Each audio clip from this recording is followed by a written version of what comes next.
sahibi selamları, sahibi hakiki selamları,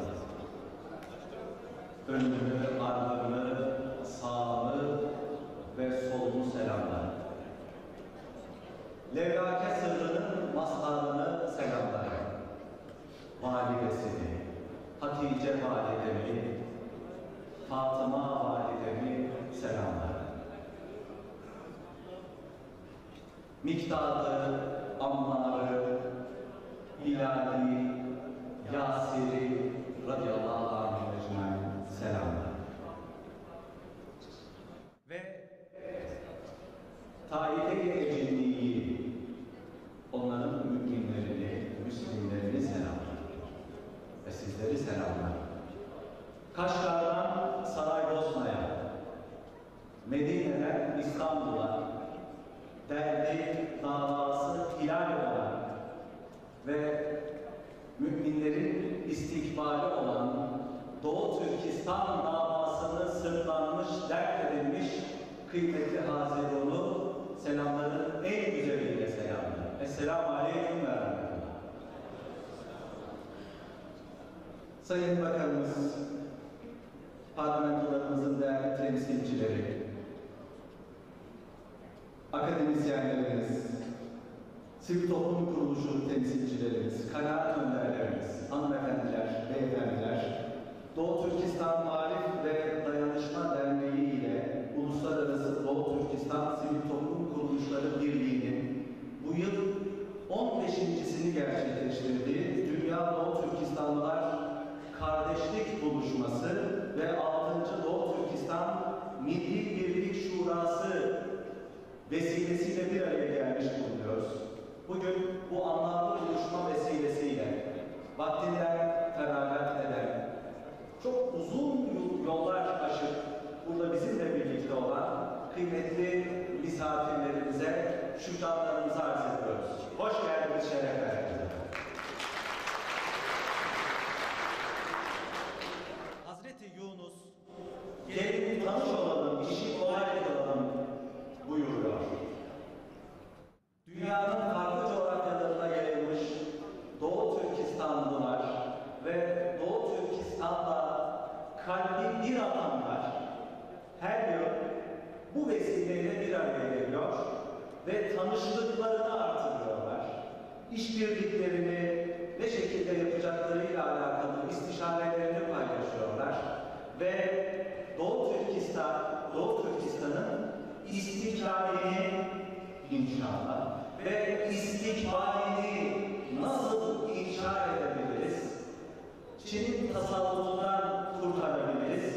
Kaşgar sokaklarında nasıl huzur içerisinde, ağız tadı içerisinde duyduğumuz ezan-ı Muhammediye sevinçle icabet edebiliriz ve Doğu Türkistan'ı dünyanın farklı coğrafyalarıyla nasıl entegre hale getirebilir ve yine aynı yıldızlı bayrağımızı, gök bayrağımızı dünyanın dört bir yanındaki temsilciliklerimizde ve o ülkelerin de akredite ettiği temsilciliklerde nasıl dalgalandırabiliriz?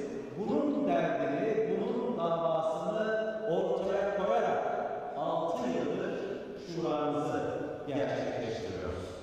Programımızın bir nihayetinde 2 istiklal marşını ilerleyeceğiz. Bir bizim Doğu Türkistan İstiklal Marşımız ve Türkiye İstiklal Marşımız. Ama öncesinde her hayırlı işin başında olduğu gibi Rabbimizin bize kitabı ve bazı olan Kur'an Fasihi Şan'a kulak vereceğiz. Bu vesileyle Hafız, Kâri, Abdülcelil, Muhammed'i ben sahnemize ticaretini gerçekleştirmesi için davet ediyorum.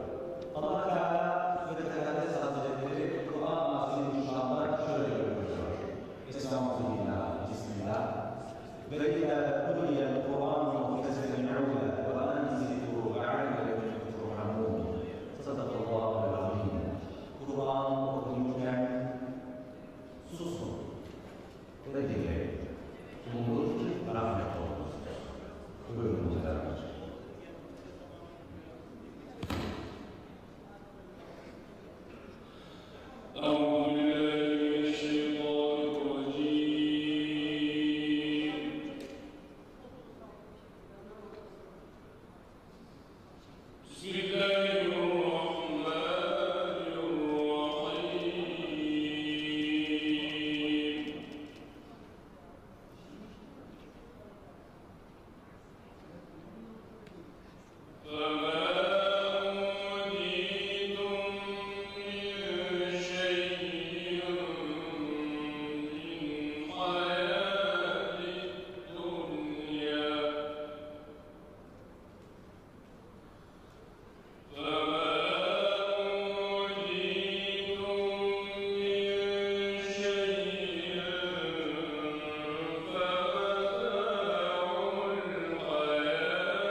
فمن عفا وأصلح فأجره على الله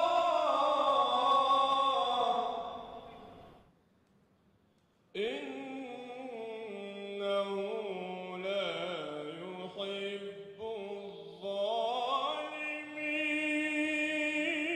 الظالمين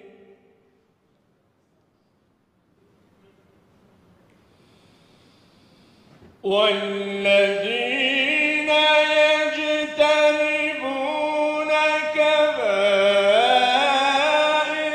الإثم والفواحش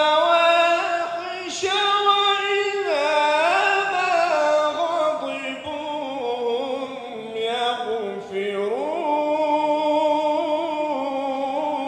يغفرون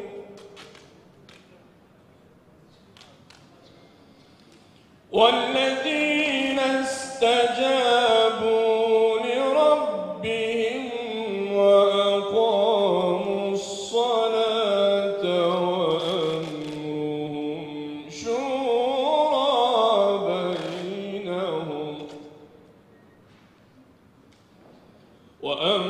وأمرهم شورى بينهم ومما رزقناهم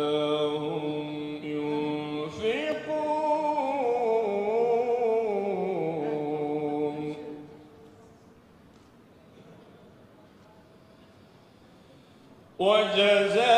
وجزاء سيئة سيئة مثلها فمن عفا وأصلح فأجره على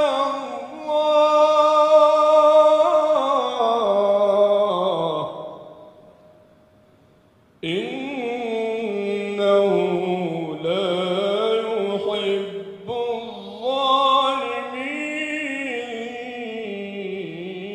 الظالمين ولمن انتصر بعد ظلمه فأولئك ما عليهم من سبيل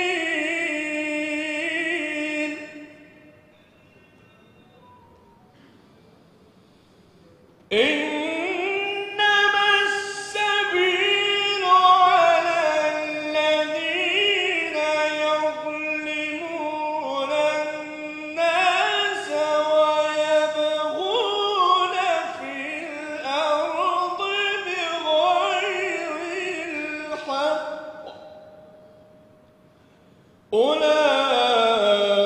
أولئك لهم عذاب أليم ولمن صبر وغفر إن ذلك لمن عزم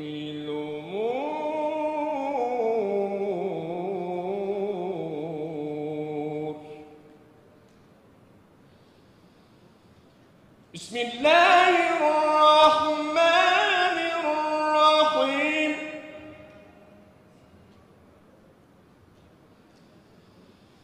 قل هو الله أحد الله الصمد لم يلد ولم يولد ولم يكن له كفوا أحد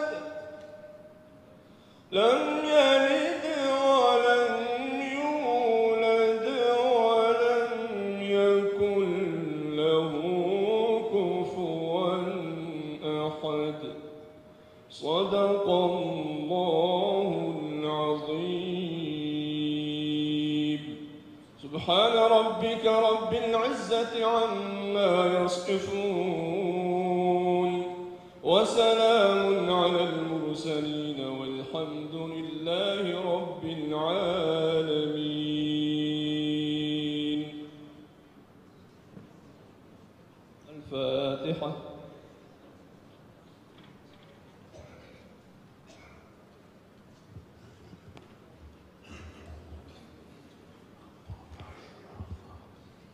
Efendim Hafız Abdülcelil Muhammed hocamıza çok teşekkür ediyoruz. Eskiler ne güzel Kur'an okuyor demezlermiş. Sesi Kur'an'a ne kadar yaraştı, yakıştı derlermiş. Sesi Kur'an'a yakışan kıymetli hocamıza çok teşekkür ediyor.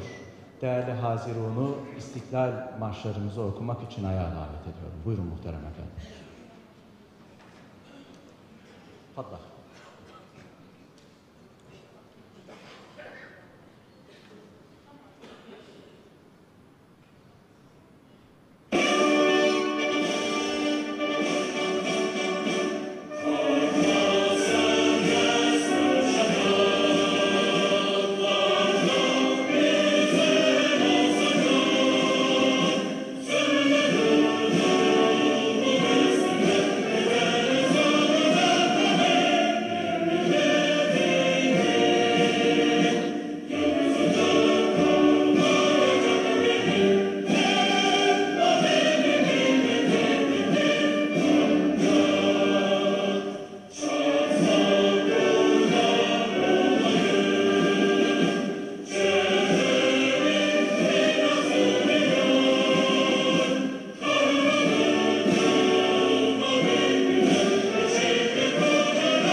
Çok teşekkür ediyoruz efendim.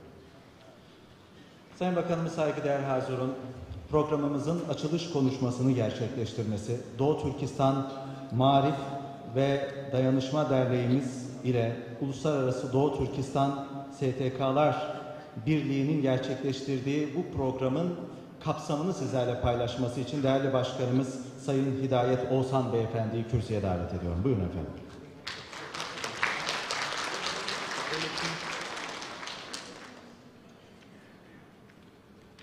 Bismillahirrahmanirrahim. Elhamdülillah ve salatu ve selamu.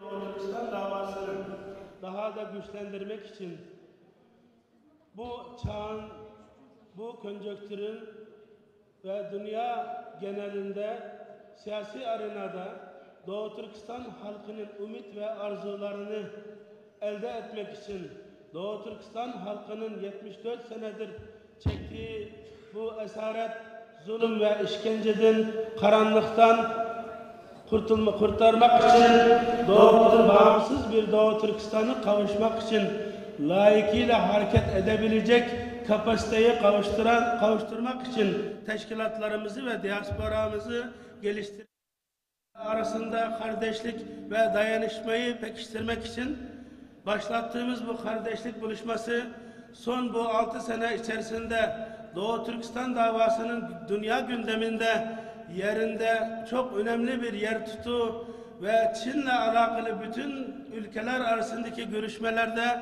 ve herhangi bir uluslararası platformlarda Doğu Türkistan meselesini zikredilmeden geçilmeyecek bir duruma gelindiğine hepimiz şahit oluyoruz.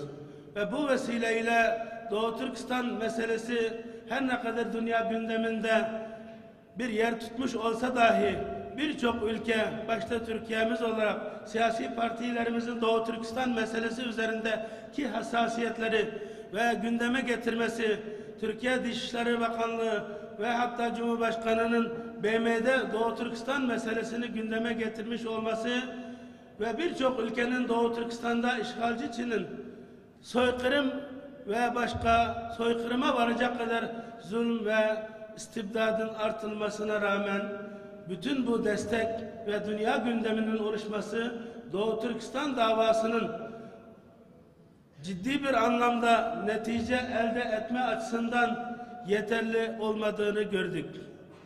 Ve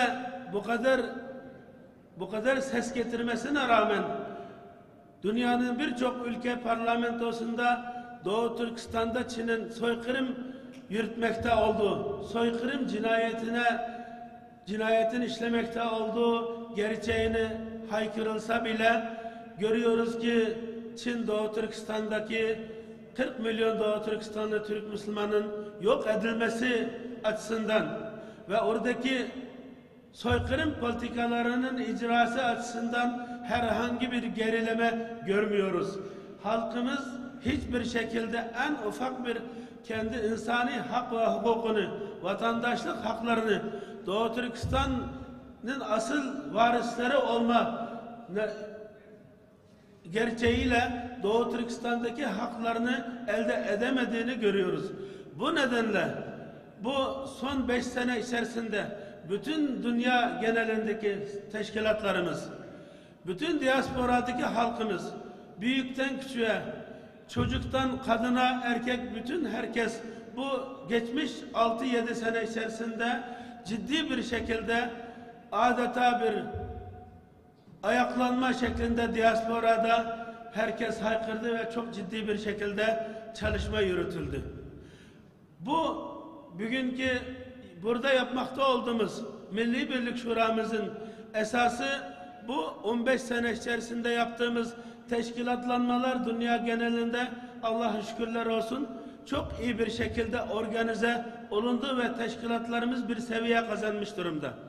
Ancak bu seviyemiz diasporada ve dünya genelinde ülkelerin Çin'e karşı Doğu Türkistan lehinde geliştirdiği bu siyaset ve çalışmaların yeterli olmadığından dolayı biz acilen her sene veya paralel olarak en kısa zamanlarda tekrar buluşmaktayız.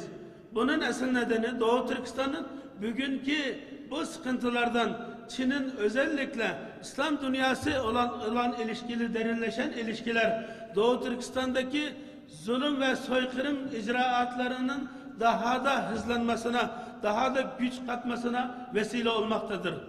Bu nedenle bizim bu çalışmalar zaten Türkiye'de siyasi partilerimiz şuur ve hassasiyet içerisinde bunu her şekilde dile getiriyor.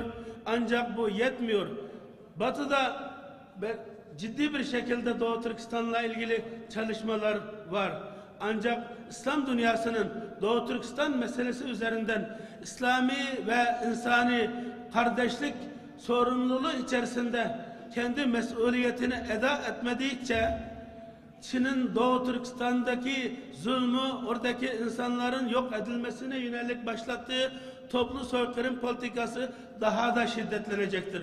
Malumumuz Xi Jinping Afrika'daki uluslararası toplantıdan direkt Urumçi'ye inmiştir. Geçen ayki durumu anlatıyorum. Yani Xi Jinping'in direkt o toplantıdan Urumçi'ye gidip ve oradaki Komünist Parti yöneticilerini Doğu Türkistan'daki Çin'in son 7 sene içerisinde başlatmış olduğu politikanın daha da hızlı bir şekilde, daha böyle güçlü bir şekilde devam edeceği sinyalini vermiştir. Bu demek ki Doğu Türkistan'daki Çin'in başlatmış olduğu bu soykırım politikası daha da gür bir şekilde Doğu Türkistan halkının yok edilmesini esas alan bu çalışma daha da hızlı bir şekilde devam edecek. Ancak İslam dünyasında ve dış dünyadaki bu gelişmekte olan çalışmaların Çin'in bu icraatlarının engellenmesine yetmediğini görüyoruz. Bu nedenle bütün Doğu Türkistan diasporasındaki teşkilatlarımız bundan sonraki aşamada Doğu Türkistan meselesini sadece insan hakları asasında bir mesele olduğu kılıfından çıkarmak gerektiğini düşünüyoruz. Çünkü Doğu Türkistan meselesi Çin'in toprak bütünlüğü içerisinde yaşayan, Çin'in bir parçası olan bir topluluktan bahsedilmiyor. Aslında Doğu Türkistan meselesini temelinden daha doğru bir şekilde okunduğu zaman, onu hakkını vererek Doğu Türkistan meselesini anlaşıldığı ve onu kabul ederek meşruiyetini tanımadıkça Doğu Türkistan'da Çin'in soykırım politikası daha da hız kazanacaktır.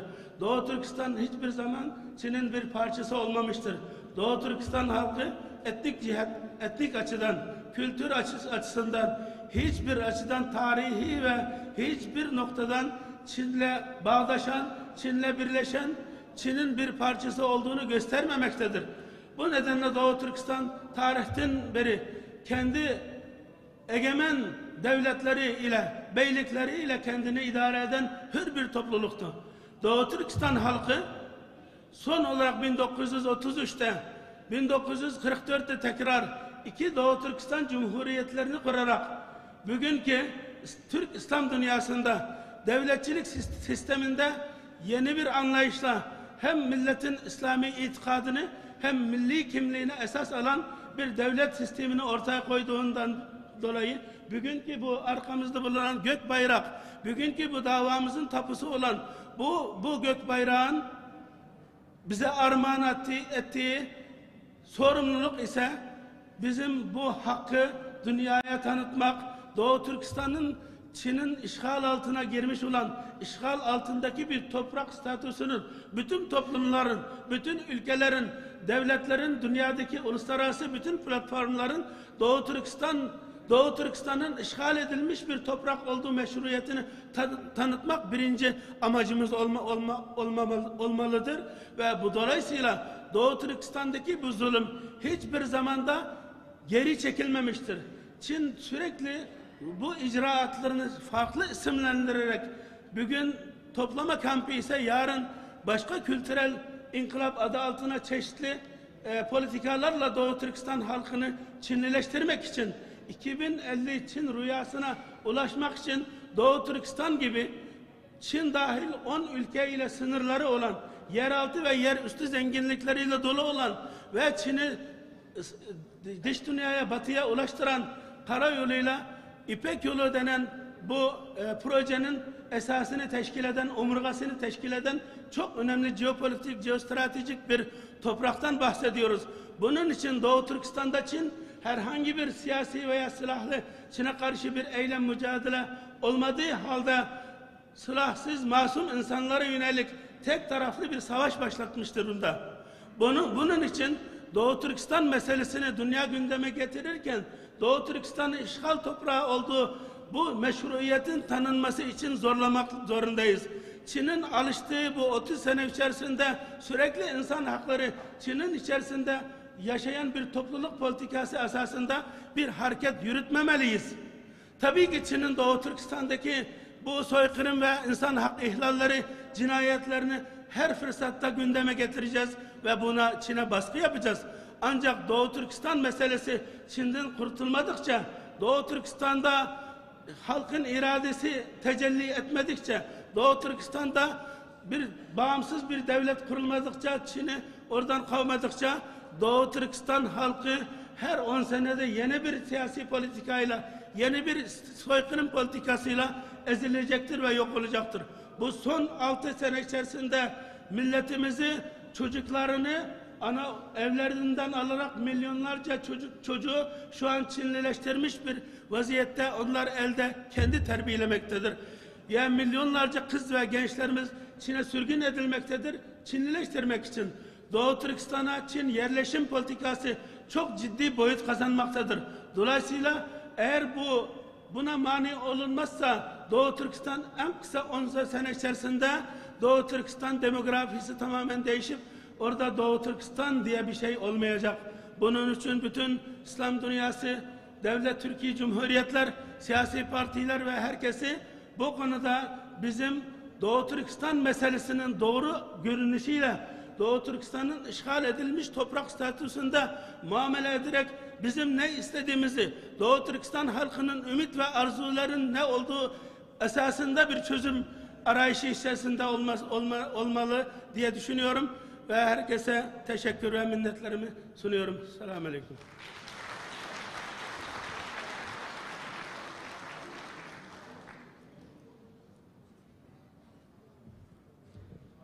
Efendim, Doğu Türkistan Marif ve Dayanışma Derneği ile Uluslararası Doğu Türkistan STK'lar Birliği Başkanı Muhterem Hidayet Oğuzhan Bey.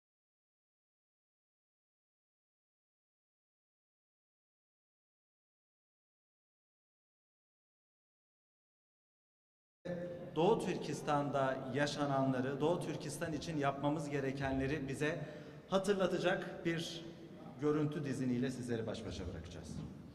Buyurun efendim.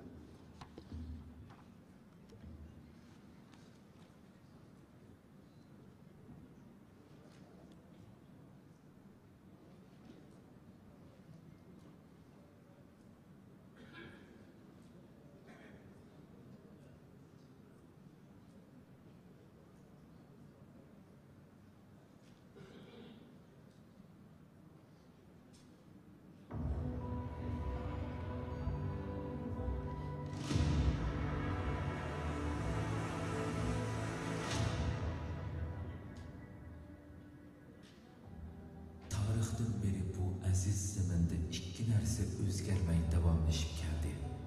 Yovlarning tajovuzchilik qari niyati va ajdodlarimizning tiz bukmas ruhi. G'oyat zo'r tabiiy boylik, muhim jo'grafiyalik o'ringa ega bu aziz tuproqlarimizda ulug' ajdodlarimiz shonli saltanatlarni qurib, dunyoning ilm va madaniyat markazlaridan biriga aylantirish bilan bu topraklarning Allohning katta ne'mati, omonati deb bilib, jon tikib qo'g'dab, qadrlab keldi. Tajovuzchi yovlarmi tarixdan beri tuproqlarimizga qari qo'lini suzishdan qilchi to'xtab qolmadi.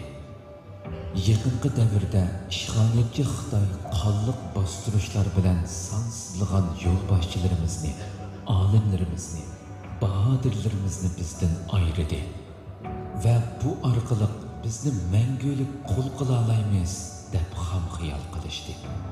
Ular bizni tuproqqa ko'mdi, ammo bizning urug' ekanligimizni bilmaydi degan go'zal so'zlar go'yo Sharq Turkiston xalqi uchun aytilgandek edi. Shundoq, mayli vatan ichida turli iskanjalarga qaramay mavjudligimizni, e'tiqodimizni, madaniyatimizni saqlab qolishga o'zini beg'ishlaganlar bo'lsin. Mayli hicret yolunu tanlab xalqarodagi o'zgarishlar va davlatlarning siyosatlaridan Sharq Turkiston davosiga chiqish yo'li tepish uchun fidokorlik ko'rsatganlar bo'lsin. Birining izini biri besib davomlashgan mustaqillik, hurlik mujodalasi bir minutmi to'xtab qolmadi. Islomiy va milliy kimlikni asos, vatan istiqlolini o'zgarmas nishon qilgan Sharq Turkiston Ma'arif va hamkorlik jamiyati ana shu mujodilalarning bir mahsuli edi.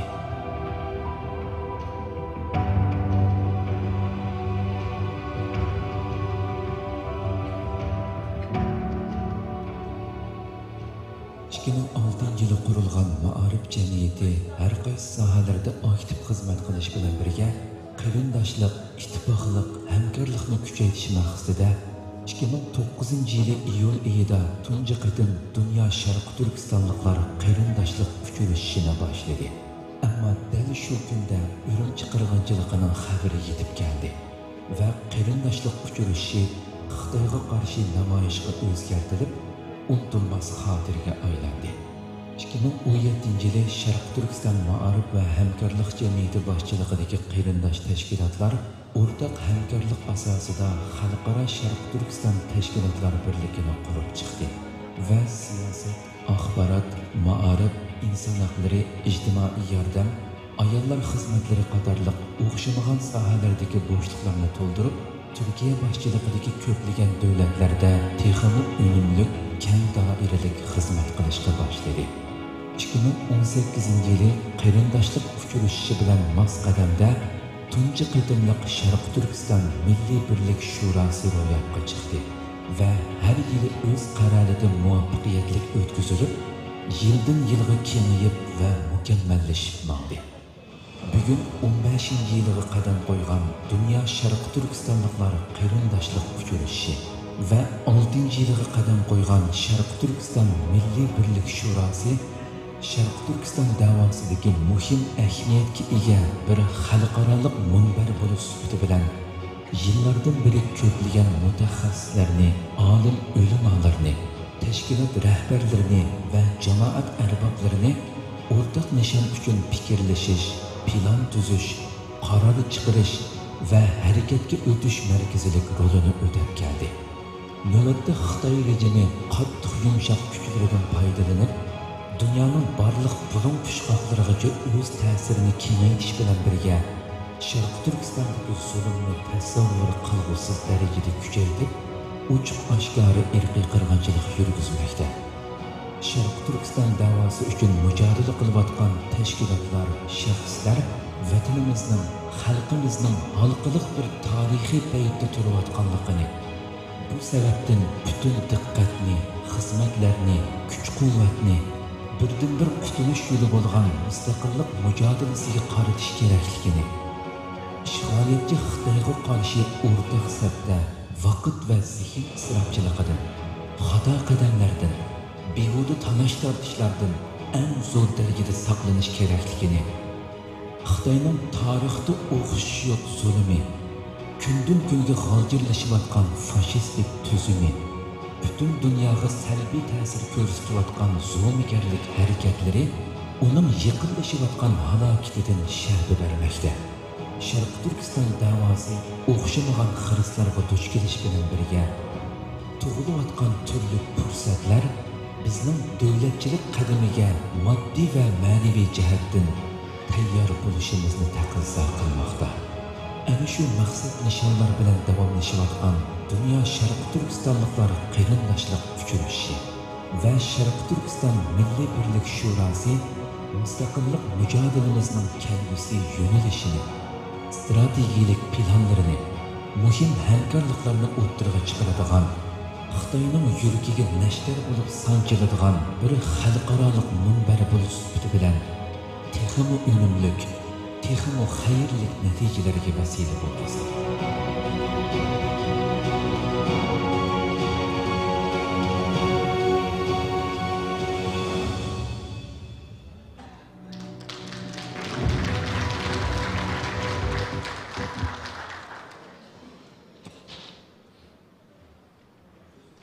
Arkadaşlarım bana yardımcı olsunlar.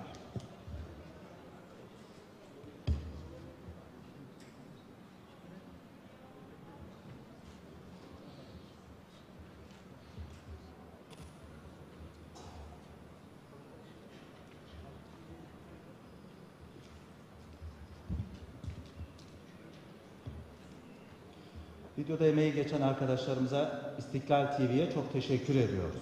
Sağ olsunlar, var olsunlar. Kıymetli misafirlerimiz, bu programı gerçekleştirirken bizlere eşlik eden Doğu Türkistan sivil toplum kuruluşlarını izninizle anons edeceğim. Doğu Türkistan Marif ve Dayanışma Derneği, Doğu Türkistan Ulemalar Derneği, Avrupa Doğu Türkistan Marif Derneği, İsviçre Uygur Marif Derneği, Doğu Türkistan Basın ve Medya Derneği, Satuk Burahan İlim ve Medeniyet Vakfı, Uygur Malezya İlişkileri Derneği, Hoca Ahmet Yesevi İlim ve İrfan Vakfı, Doğu Türkistan Yeni Nesil Hareketi, Doğu Türkistan İnsan Hakları İzleme Derneği, Doğu Türkistan Nuzugum Kültür ve Aile Derneği, Finlandiya Uygur Kültür Derneği, Mavi Hilal İnsani Yardım Derneği, Doğu Türkistan Spor ve Gelişim Derneği, Furkan Eğitim ve Yardımlaşma Derneği, Ömer Uygur Vakfı, Doğu Türkistan Girişimci Esnaf ve Sanayici İş Adamları Derneği, Uygur İlim ve Medeniyet Araştırma Vakfı, Hira Vakfı, İlim Hizmet Yardımlaşma ve Dayanışma Derneği ile Hacı Abdüssettar Saidiye Eğitim ve Marif Derneği'ne katkılarından ötürü teşekkür ediyoruz. Ayrıca hoş geldiniz diyeceğimiz isimler var. Filistin Parlamenter Birliği Başdanışmanı Profesör Doktor Muhammed Efendi Salih, Malezya Vakıflar Birliği Temsilcisi Profesör Doktor Asya Muhammed, Eski Kuveyt Millet Meclisi Üyesi Profesör Doktor Velid El Tabtabai, Eski Kuveyt Millet Meclisi Üyesi Doktor Munif El Şemeri, Katar Üniversitesi Eğitim Üyesi Doktor Muhammed Ayyaş Kubayisi, Hoca Ahmet Yesevi Derneği Başkanı Sayın Mehmet Kaya, Hoca Ahmet Yesevi İlim ve Medeniyet Vakfı Kurucu Başkanı Sayın Ramazan Yüksel, Hoca Ahmet Yesevi İlim ve Medeniyet Vakfı Başkanı Sayın Ramazan Avcı, Deniz Feneri Derneği Yönetim Kurulu Temsilcisi Sayın Recep Koçak, Deniz Feneri Derneği Yönetim Kurulu Temsilcisi Kayhan Kılıç, Uluslararası İlişkiler Akademisi Başkanı Doktor Essam Abdülsafi, İslam Dünyası Milli Görüş Teşkilatlanma Başkanı Sayın Halil Aydın, İGMG Gençlik Teşkilatı Başkanı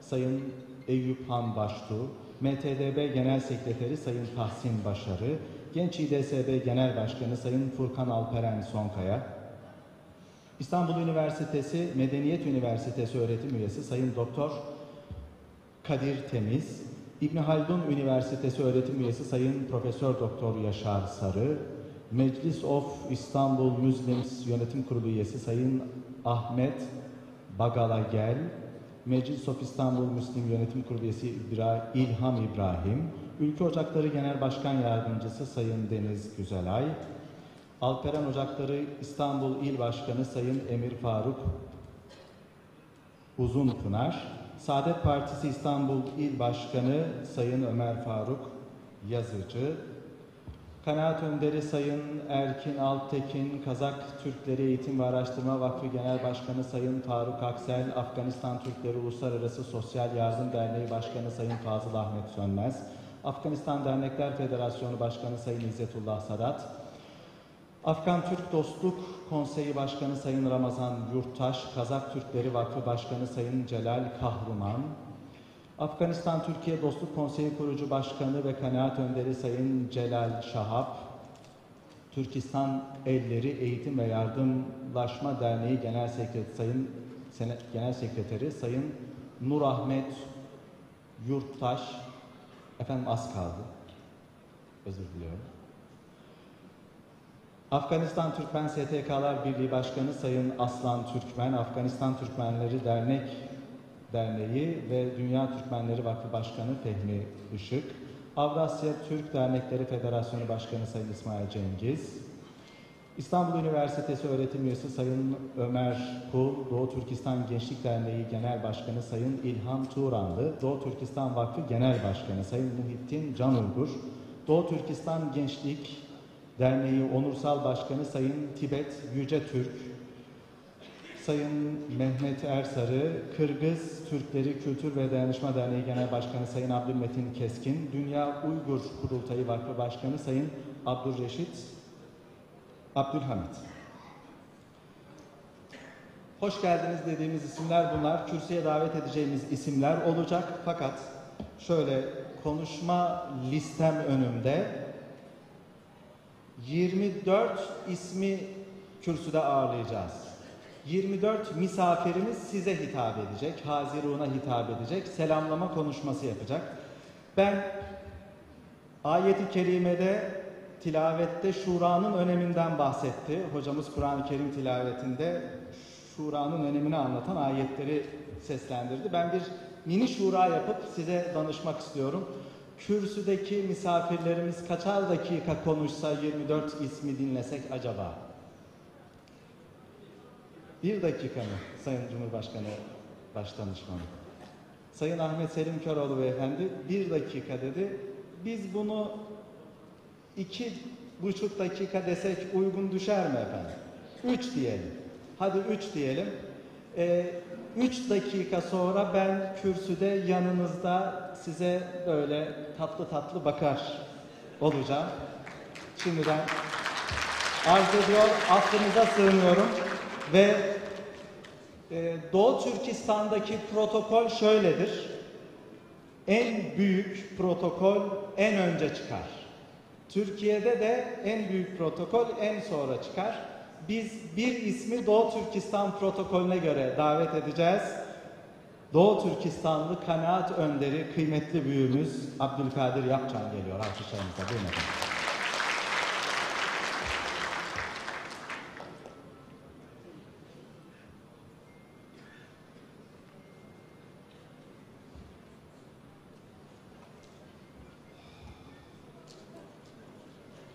Esselamu Aleyküm ve Rahmetullahi ve Berekatuhu.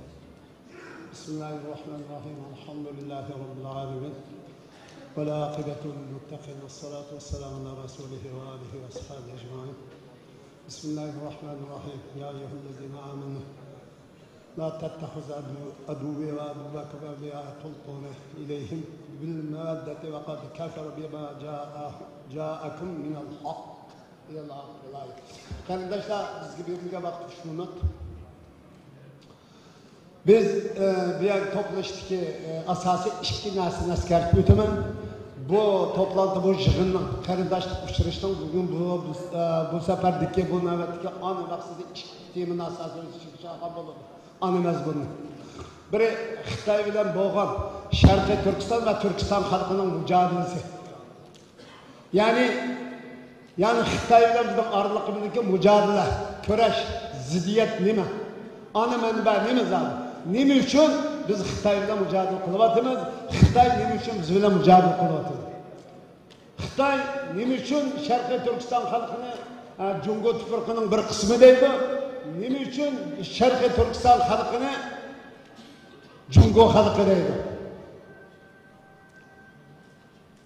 Aşıda dep durup, nime için bu Cungo halkıga Xitay zulüm kılıdı?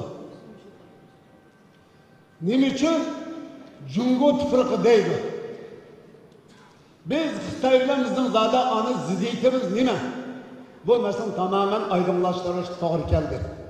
Dünya bugün Şarkı Türkistan meselesinde Xitay'ın Şarkı Türkistan'daki mevcudiyeti yana tecavüzçülük cinayetine hemen Şarkı Türkistan işlevatkan cinayetinin bir kısmına karşı duruyordu.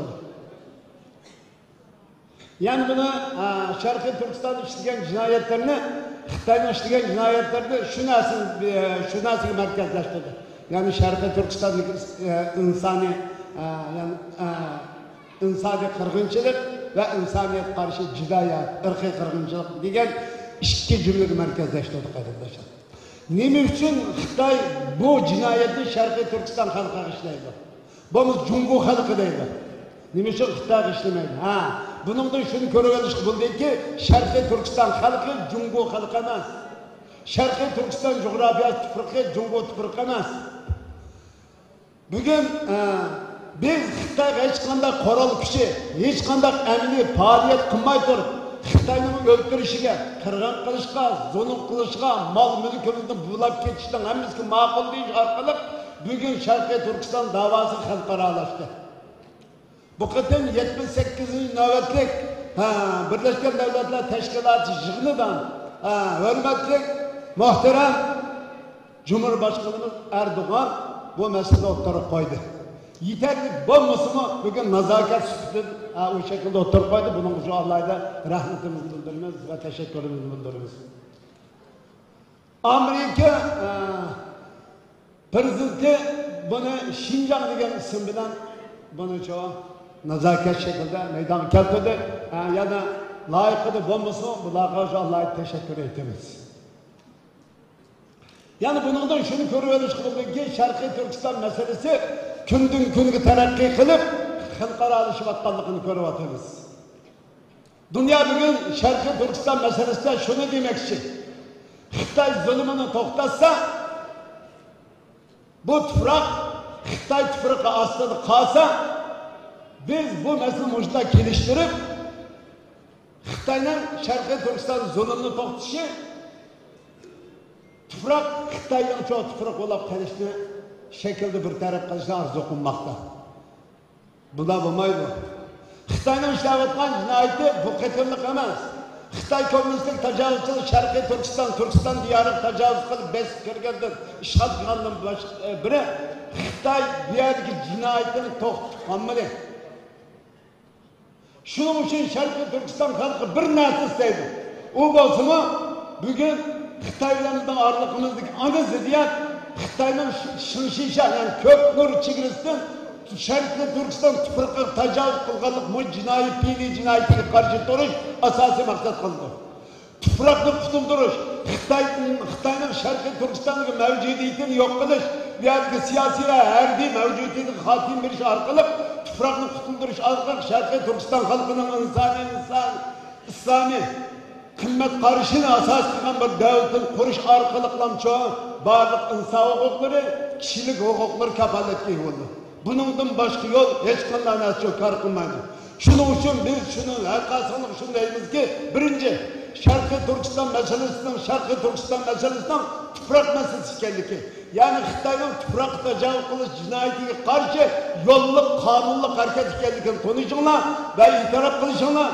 Şununla birlikte Xitay'ın Şarkı Türkistan'ın mevcudiyetine karşı ortak bir tavır, ortak çok bir pozisyonu bildiriş arkalık, özümüzden Şarkı Türkistan tüprakını kurtulduruş arkalık, Şarkı Türkistan'ı Kazakistan, Kırgızistan, Özbekistan, Tacikistan okşaş bir devletin kuruşun asası maksat kılgan bir hareket kendikini çok ortak konuşanlarını tavsiye kılımız. Sizden soraydıklarınız şu. Esselamu Aleyküm ve Rahmetullahi ve Berekatuhu.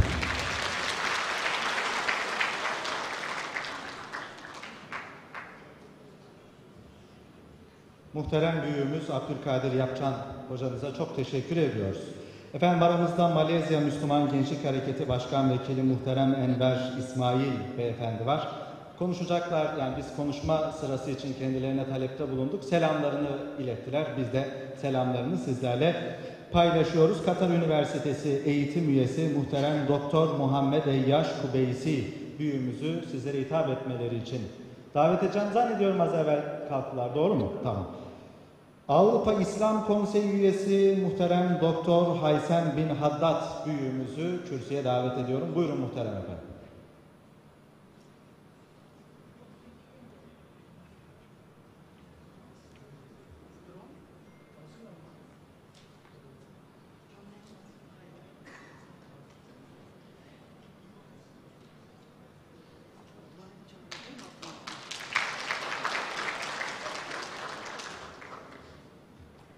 Bismillahirrahmanirrahim. Elhamdülillahi Rabbil alemin. Ve salatu ve selamu ala nebiyyina Muhammed ve ala alihi ve sahbihi ecma'in. Eyyuhel ihvel kiram. Evvelen Arabi, İngilizce, Türkçe öğreniyorum. Türkçe, yok Türkçe. So Arabic or English? Arabi or İngilizce? Turkey, I said no Turkey. Turkey öğreniyorum inshallah in the future. Okay. طيب. بسم الله الرحمن الرحيم. الحمد لله والصلاة والسلام على رسول الله. أيها الإخوة الكرام، نحن أمام قضية ضخمة وهي قضية تركستان الشرقية، ونحن أمام تحديات منهجية لهذه القضية. قبل كل شيء أنا أعلم أن الجميع تحدث عن قضية استقلال تركستان الشرقية، ولكن هذه الكلمة في ظل المعطيات الدولية التي نشاهدها الآن كلمة ذات ثقل سياسي كبير جدا، وهذا الثقل السياسي في ظل هذه المعطيات الدولية يحتاج جهود ضخمة ومتكاملة، بل يحتاج إلى ترشيد هذه القضية، يحتاج إلى ترشيد الرؤية. فهذا أولا. من ترشيد الرؤية أيها الإخوة نحن نحتاج إلى تعاون وتوسيع دائرة النقاش حول هذه القضية. توسيع دائرة النقاش ليس فقط من قبل الإخوة في تركستان الشرقية، ولكن ليشمل المفكرين والسياسيين من دول أخرى مهتمين بهذه القضية، لأننا نحن أمام قضية دولية، اشتباك سياسي بين قوى عظمى. فمجرد الكلام الوعظي الخطابي قد لا يفيد في هذه القضية المعقدة. هذا واحد. الأمر الآخر، نحن نحتاج أيها الإخوة إلى رسم استراتيجيات واقعية. كثير من خطاباتنا تركز على وصف المشكلة دون وصف الحل.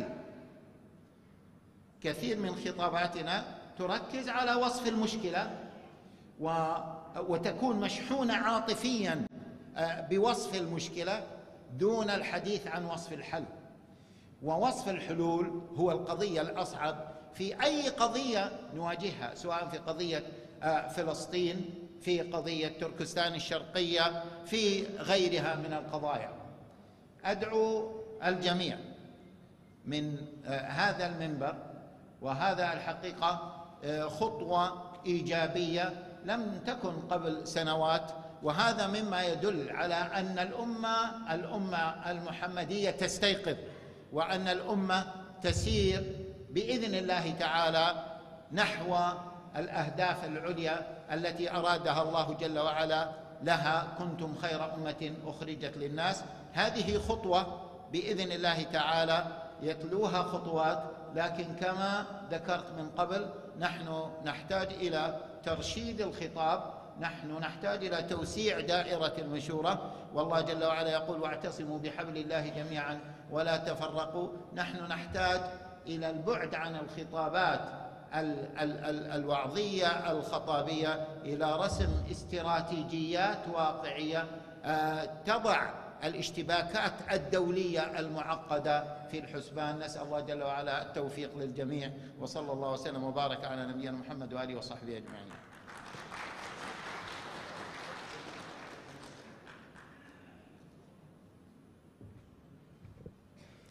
Efendim, Avrupa İslam Konseyi üyesi muhterem Doktor Haysem bin Haddad büyüğümüze çok teşekkür ediyor. Sizlere hitap etmeleri için Katar Üniversitesi eğitim üyesi muhterem Doktor Muhammed Eyyaş Kubeysi büyüğümüzü davet ediyorum. Tafadal.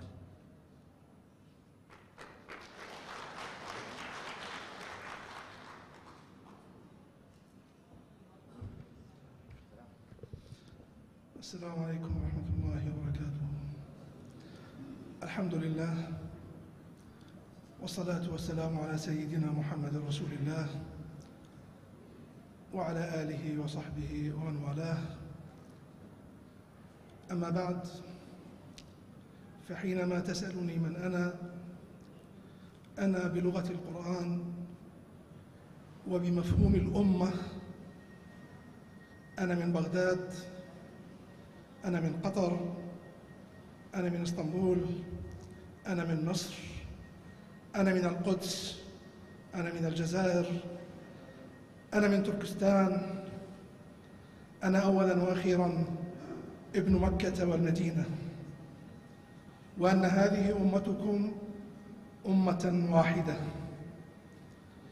الحدود التي ربما نعترف بها كواقع يفصل بين الدول أو بين الأنظمة لا ينبغي أن يكون واقعاً أو ثقافة تفصل بين الجسد الواحد.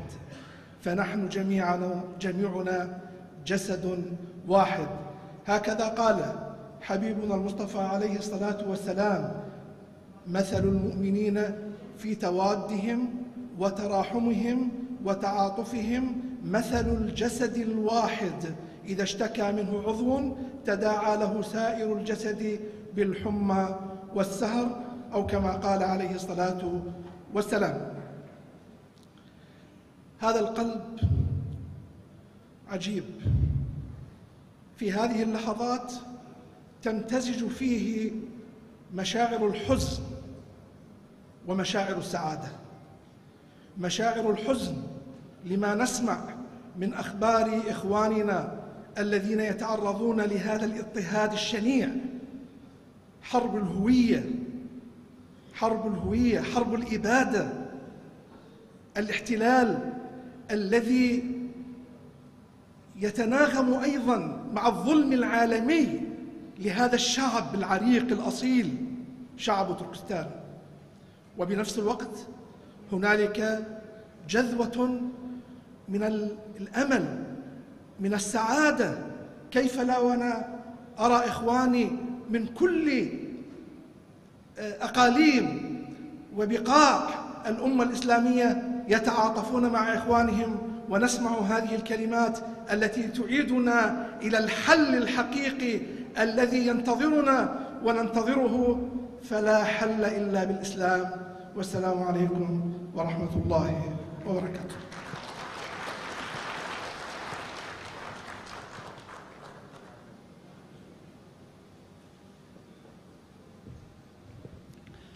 Üstad kronometre tutmuş tam 3 dakika. Çok teşekkür ediyoruz efendim. Sağ olunuz, var olunuz. Muhterem misafirlerimiz, hanımefendiler, beyefendiler, Dünya Uygur Kurultayı Başkan Yardımcısı Sayın Doktor Erkin Ekrem büyüğümüzü davet ediyorum. Buyurun muhterem efendim.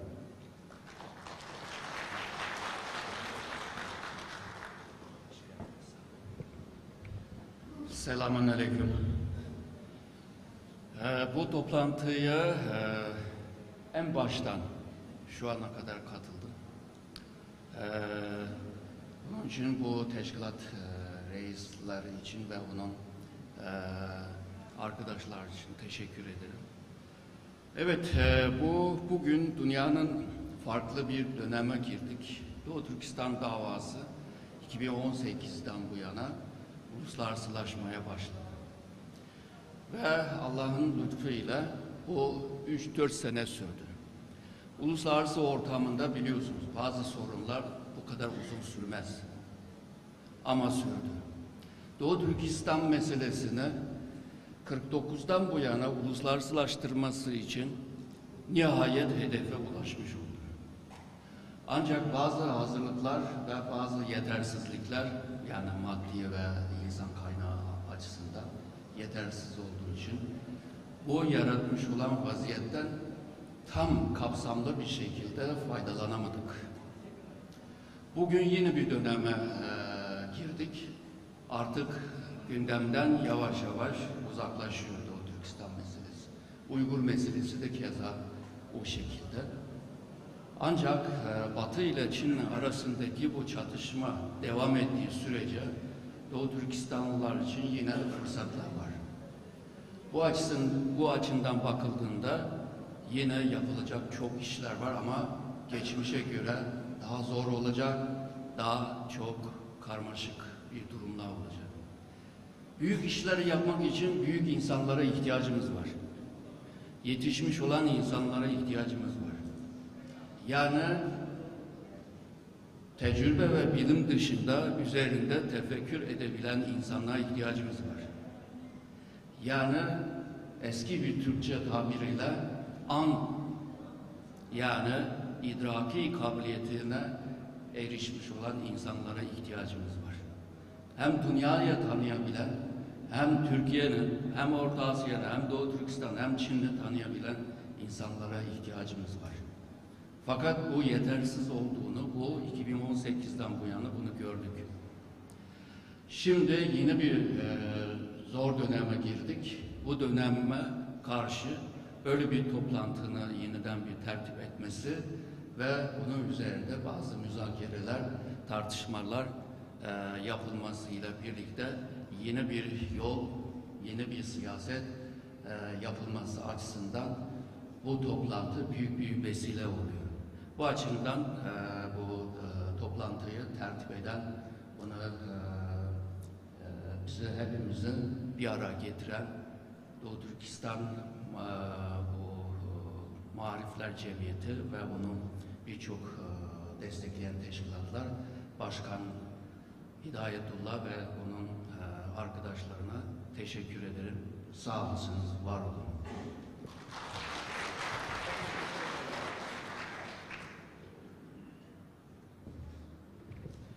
Dünya Uygur Kurultayı Başkan Yardımcısı Sayın Doktor Erkin Ekrem Beyefendi'ye çok teşekkür ediyoruz efendim. Sağ olunuz. Saygıdeğer misafirlerimiz, hanımefendiler, beyefendiler, şimdi sizlere hitap etmeleri için İYİ Parti Genel Başkan Vekili ve Türk Dünyası Sorumlusu Adana Milletvekili Sayın Ayyüce Türkeş Taş hanımefendiyi davet ediyorum. Buyurun muhterem efendim.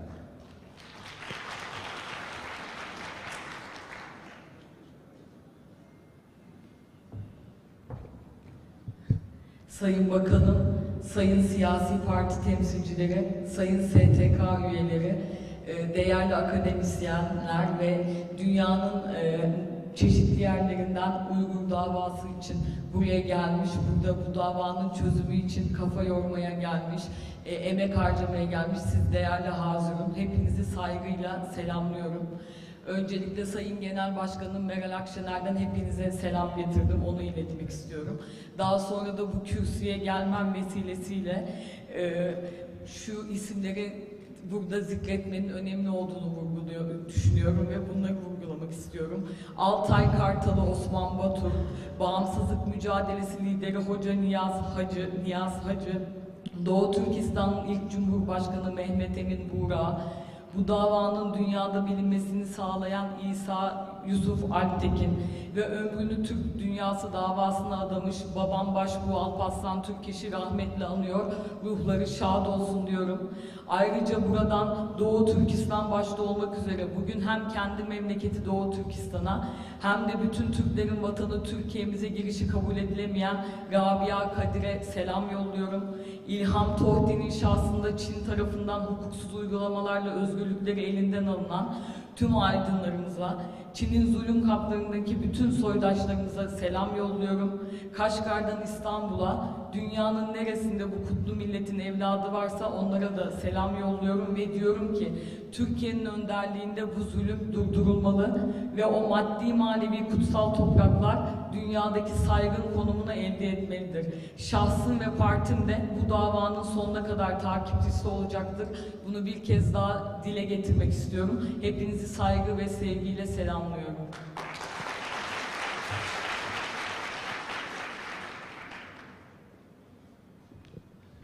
Sayın Vekilimize çok teşekkür ediyoruz efendim. Sağ olunuz. İYİ Parti Başkan Vekili, Adana Milletvekili Sayın Ayyüce Türkeş Taş hanımefendi bizlere hitap ettiler.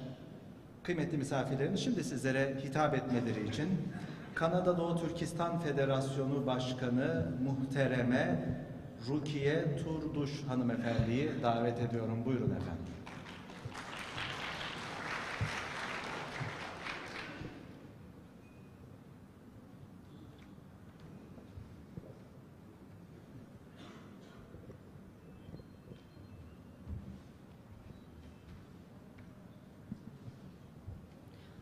Assalamu alaikum.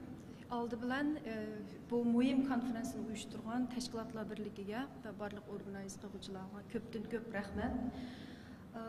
Mehmonlarimizning hurmati uchun men qisqacha inglizcha gap qilay. The ladies and gentlemen, distinguished guests, welcome to a day filled with inspiration, innovation and collaboration.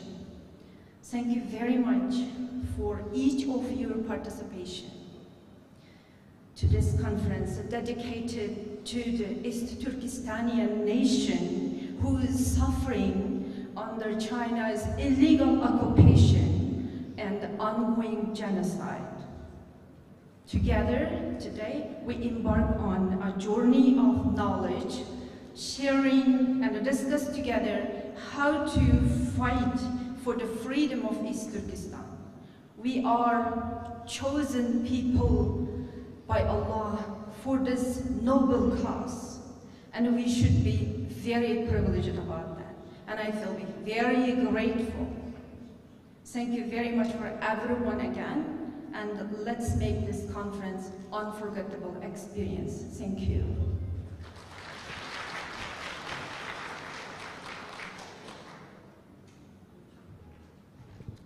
Efendim çok teşekkür ediyoruz.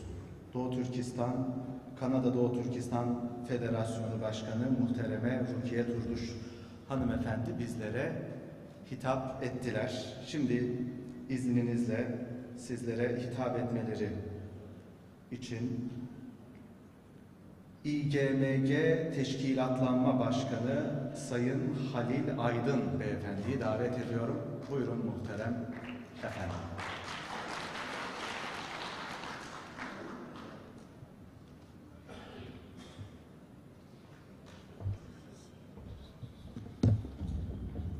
Euzubillahimineşşeytanirracim. Bismillahirrahmanirrahim.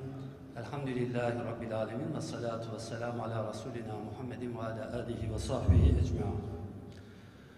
Çok kıymetli bakanım, değerli milletvekillerimiz, kıymetli hazirun. Her birinizi hürmetle, muhabbetle selamlıyorum.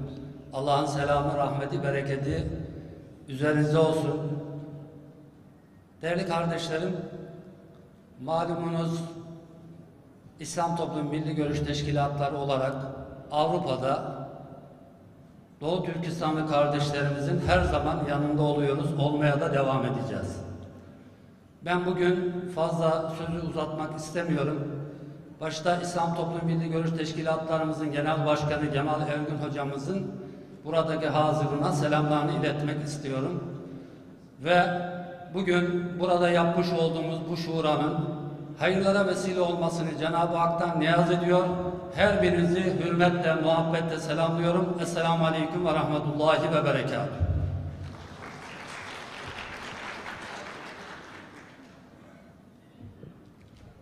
Aleykümselam ve rahmetullahi ve berekatuhu.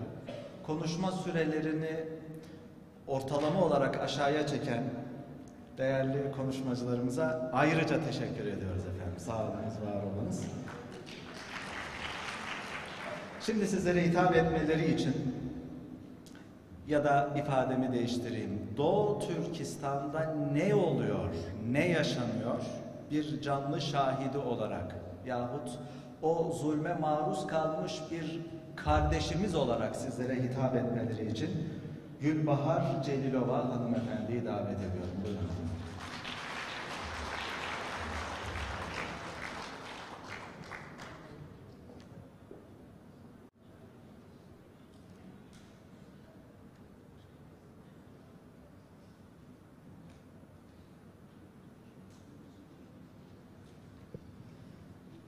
Assalamu alaikum, aziz qarindoshlarım. Ben lager şahit Gülbahar Celilova, Қазақстан vatandaşı. Şu Xitayning ağır jazolarida, türmelerde bosqinchilik uchrayotgan, tajovuzga uchrayotgan gunohsiz Uyg'ur qarindoshlarimning omonatini 5 yil bo'ldi deyapman. Şu lagerlar, şu türmede hazır texnicha yepilg'ini yurib, hazır texnicha davolanishyotidu. Bugün mushu ishga mushu konferans kirdigan oldilar. Luqman qirishimiz bir omonat degan hurriyatniki, hurnisoniki omonat Gulborada agar omon chiqsangiz, o'lmay omon chiqsangiz, shu Qudrat degan o'g'lim bor Turkiyada degan. U bola 18 to'shman shu Suriyaga ketibdi. Bugün şu haberini anladım. Şu bala Meşet'ke, Türkiye'deki, İstanbul'daki bir ay oldu. Şu hoşallığımdan, şuna hoşal buldum. Şu aşı türmede yetvatkan, datı şehit bulup gitipti, şikesini tutkan. Anasını bilmem, o bal ben görüşmedim, telefonda görüştüm. Şu amanetini, Urnisan'ı ki bana bugün ölmesek ama uçuruşumuzga, şu amanetini bana Urnisan'ı ki balsı bilen uçuruşuduğum buldum. Şu amanetler, şu kızlar, siz evde çetellik, eğer siz sağ çıksanız, ölmeye sağ çıksanız, sizge amanet, bizni unutukamam diye Bana bugün sağ ortağı. Şu amanatlarını bugün sağ ortağın amırlar amanat. Şu küreş kılaylı meşet ortağın. Şu bütün dünyadan kepti, muş ıslaygen. Uygur'naki kadamuşa oylaşıp, bu Uygur'un davasını, şu lagırlan türümlerini kandak toktutuşka şu birleşip, oylaşıp, kısa depmiş etki, mimarlık hemen lagdavat men, şu kızların amanatları silayıp kettik. Rahmet.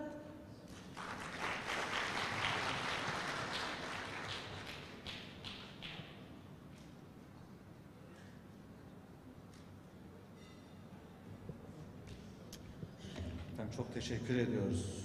Gülbahar Celilova hanımefendi bizlere hitap ettiler.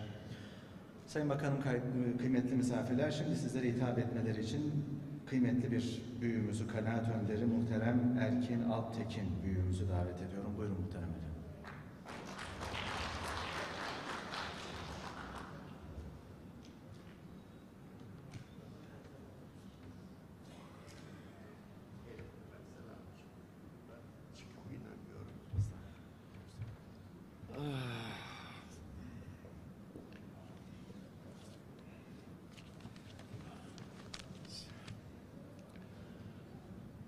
Esselamu Aleyküm. Sayın Bakanım, değerli misafirler, Başkanımız İnayetullah Oğuzhan Bey, kanaat liderimiz Abdülkadir Yapçın Efendim, din alimlerimiz, genç bizim Doğu Türkistan davasının müstakbel bayraktarı olan gençlerimiz ve Mayımhan, Nazgum ve gibi kahraman hanımlarımızın evlatları olan Doğu Türkistan Uygur hanım kızlarımız, hepinizi kalbi selamlarımı iletiyorum efendim. Evet. İnayetullah Efendim başkanlığındaki Maarif ve Dayanışma Derneği'nin uzun yıllardan beri, kurulduğu günden beri çok faydalı hizmetler yaptığını, çok uzaklarda olsam bile takip ettim. Kendilerini kalben tebrik ediyorum sevgili kardeşim. Dünya Uygur Kurultayı'nın kurulmasında, onun desteklenmesinde de çok rolleri oldu. Onun için de özellikle kendilerine teşekkür ediyorum. Çünkü ilk Dünya Uygur Kurultayı'nın kurucu ve reisi olmuştum 2004 yılında. O gün bugün efendim Dünya Uygur Kurultayı ve Maarif ve Dayanışma Derneği olarak dünya çapında çok büyük faaliyetler yaptılar ve gerçi bana vazife verilmediyse de ben Reis Dolkun İsa Bey'in, o benim bir kardeşim, selamını hepinize burada ulaştırmak istiyorum. İki mesele üzerine, benim gözüme bakmak için ben sizin gözünüzü göremem de yaklaşmanız lazım bana. Tamam, şunu söyleyeyim, biraz önce Doğu Türkistan'ın Çin toprağı olmadığı ifade edildi. %100 doğrudur. Biz bu meseleyi zamanında, benim başkanlık zamanında avukata havale etmiştik. Şimdi Dolkun İsa Beyefendi ve arkadaşları bunu daha da büyük avukatlarla görüşerek halletmeye çalışıyorlar. Çünkü Doğu Türkistan'ın istilası Çin toprağı Çinlilerin Çin toprağı demesi uluslararası hukuka aykırıdır. Neden? 1644 yılında Mancular Çin'i istila eder. Doğu Türkistan'ı istila eden Çin değil, Mancu hakimiyetidir. 1911 yılında Mancu hanedanlığını milliyet için devirir ve bağımsızlığını ilan eder. Ama Mancular tarafından istila edilen Doğu Türkistan üzerindeki hak iddiasını devam ettirmektedir. Bu uluslararası hukuka aykırıdır. Bizim bunu hukuk yollarıyla, uluslararası hukuk yollarıyla halletmemizde fayda vardır. Cümlemizi, hepinizi kalbi selamlarımı sunuyorum. Sağ olun. Çok teşekkür ederim. Gözlerine bakın.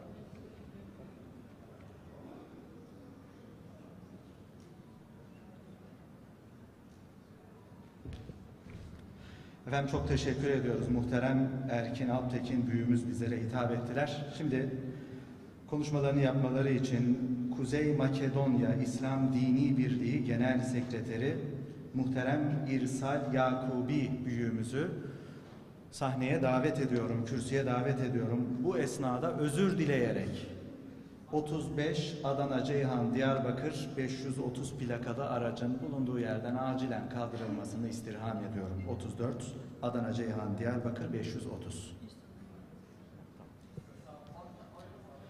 Yine bu arada katılımlarıyla bizleri onurlandıran Doğu Türkistan Derneğimizin kıymetli yetkililerine, Birleşik Krallık Doğu Türkistan Derneği yetkililerine, Anadolu Gençlik Derneğimize çok teşekkür ediyoruz. Çok teşekkür ediyoruz. İyi ki varsınız. Sağ olunuz, var olunuz. Şimdi sizlere hitap etmeleri için Sancak Müftüsü Muhterem Senat Halitoviç büyüğümüzü davet ediyorum. Buyurun muhterem efendim.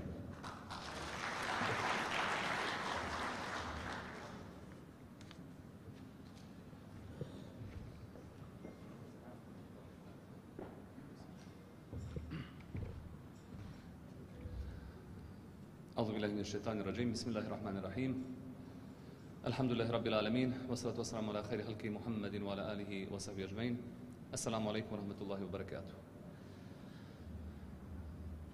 الإخوة والأخوات الكرام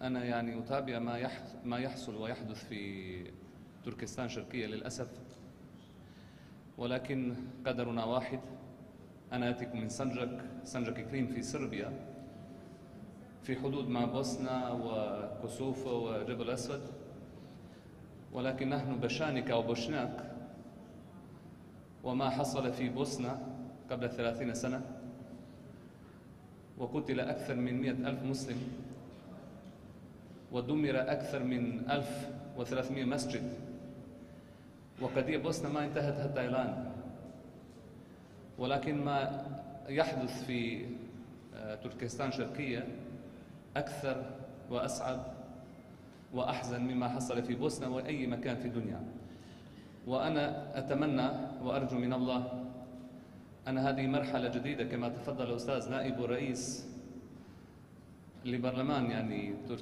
تركستان الشرقي هذه مرحلة تكون يعني إن شاء الله أفضل ونصل إلى حلول في أسرع وقت إن شاء الله بارك الله فيكم السلام عليكم ورحمة الله وبركاته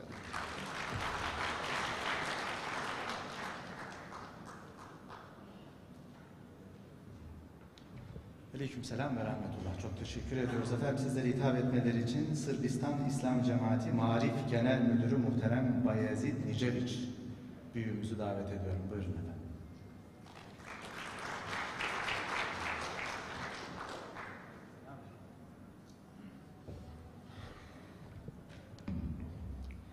أعوذ بالله من الشيطان الرجيم بسم الله الرحمن الرحيم الحمد لله والصلاة والسلام على سيدنا محمد وعلى آله وصحبه ومن اهتدى بهديه إلى يوم الدين أيها الحضور السلام عليكم ورحمة الله تعالى وبركاته كما تفضل أخونا ومفتي سنجك نحن أتينا من دولة صربيا التي تجاور بوسنا والهرسك وكوسوفا وبلغاريا مجرستان وهذه بلدان في البلقان نحن نشكل أقلية في صربيا في هذه الدولة وأنتم كما تعلمون هناك كانت الحروب ما بين صربيا وبوسنا وقتل ما قتل من المسلمين وأريد أن أقول لكم أن في عاصمة صربيا منذ 60 أو 70 سنة كان أكثر من 200 مسجد الآن بقي مسجد واحد ونحن حينما نستمع هذه الأمور وهذه القضايا في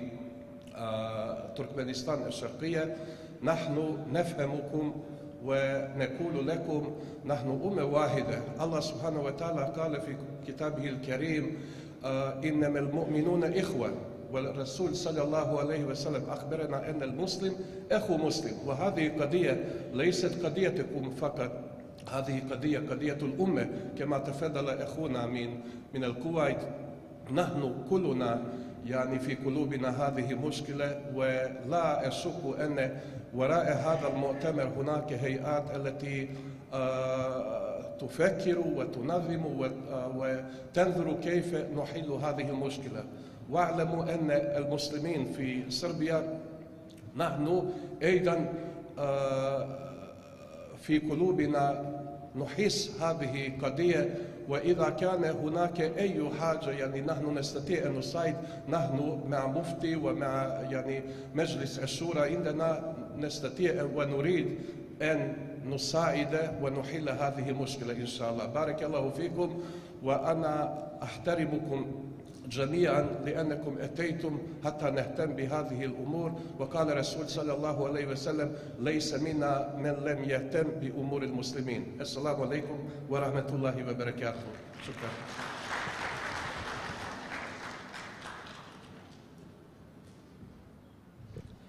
Efendim çok teşekkür ediyoruz.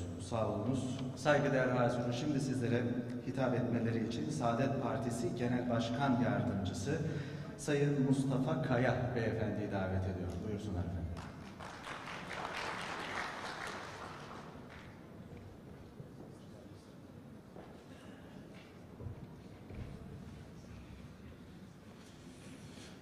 Selamünaleyküm. Sayın Başkan, saygıdeğer protokol, Sayın Bakan Yardımcısı, milletvekillerimiz, siyasi partilerin değerli temsilcileri, Doğu Türkistanlı dostlar, her birinizi ayrı ayrı saygıyla selamlıyorum. Bize ayrılan süre çok kısa ama söylenecek çok önemli cümleler var. En başta Doğu Türkistan meselesi bu medeniyetin, bizim medeniyetimizin saldırıya uğradığı bir meseledir. Bizim meselemizin köklerine yapılan bir saldırıdır. Doğu Türkistan meselesi aynı Endülüs'te yaşadığımız gibi sosyal, siyasi, kültürel, inanç boyutları açısından saldırıya uğradığımız ve bu ikinci Endülüs'ü yaşatmamak adına mücadele vermek zorunda olduğumuz bir meseledir.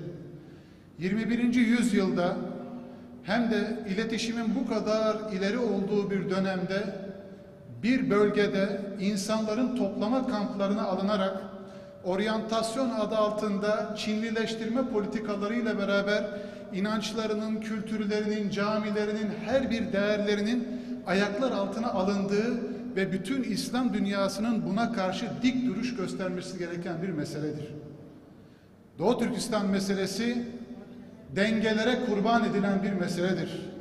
Doğu Türkistan meselesi bugün ticari kaygıların, siyasi değerlendirmelerin ortasında insanların çığlıklarına kulakların kapatıldığı bir meseledir.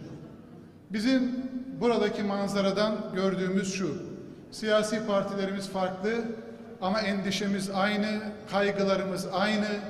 Bizler de Saadet Partisi olarak şunu net olarak ifade ediyoruz: Doğu Türkistan meselesi adil ve gerçek manada özgürlüğe giden bir yola ulaşmadığı müddetçe bizim mücadelemiz asla durmayacak. Her daim Doğu Türkistan meselesinin yanında, her daim Doğu Türkistan meselesinin, kardeşlerimizin sorunlarının çözümü adına üzerimize düşen neyse onu yapmaya gayret edeceğimizi buradan ifade ediyor. Saygıdeğer protokolü, değerli katılımcıları, İslam dünyasından aramızda bulunan değerli misafirlerimizi, akademisyenleri, her birinizi ayrı ayrı saygıyla selamlıyor, Allah'a emanet ediyorum.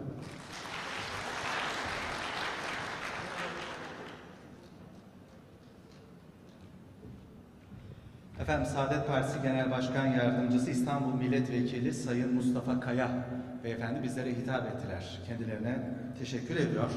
Sizlere hitap etmeleri için İnsan ve Medeniyet Hareketi kurucu başkanı muhterem Mehmet Güney büyüğümüzü davet ediyorum. Buyurun değerli.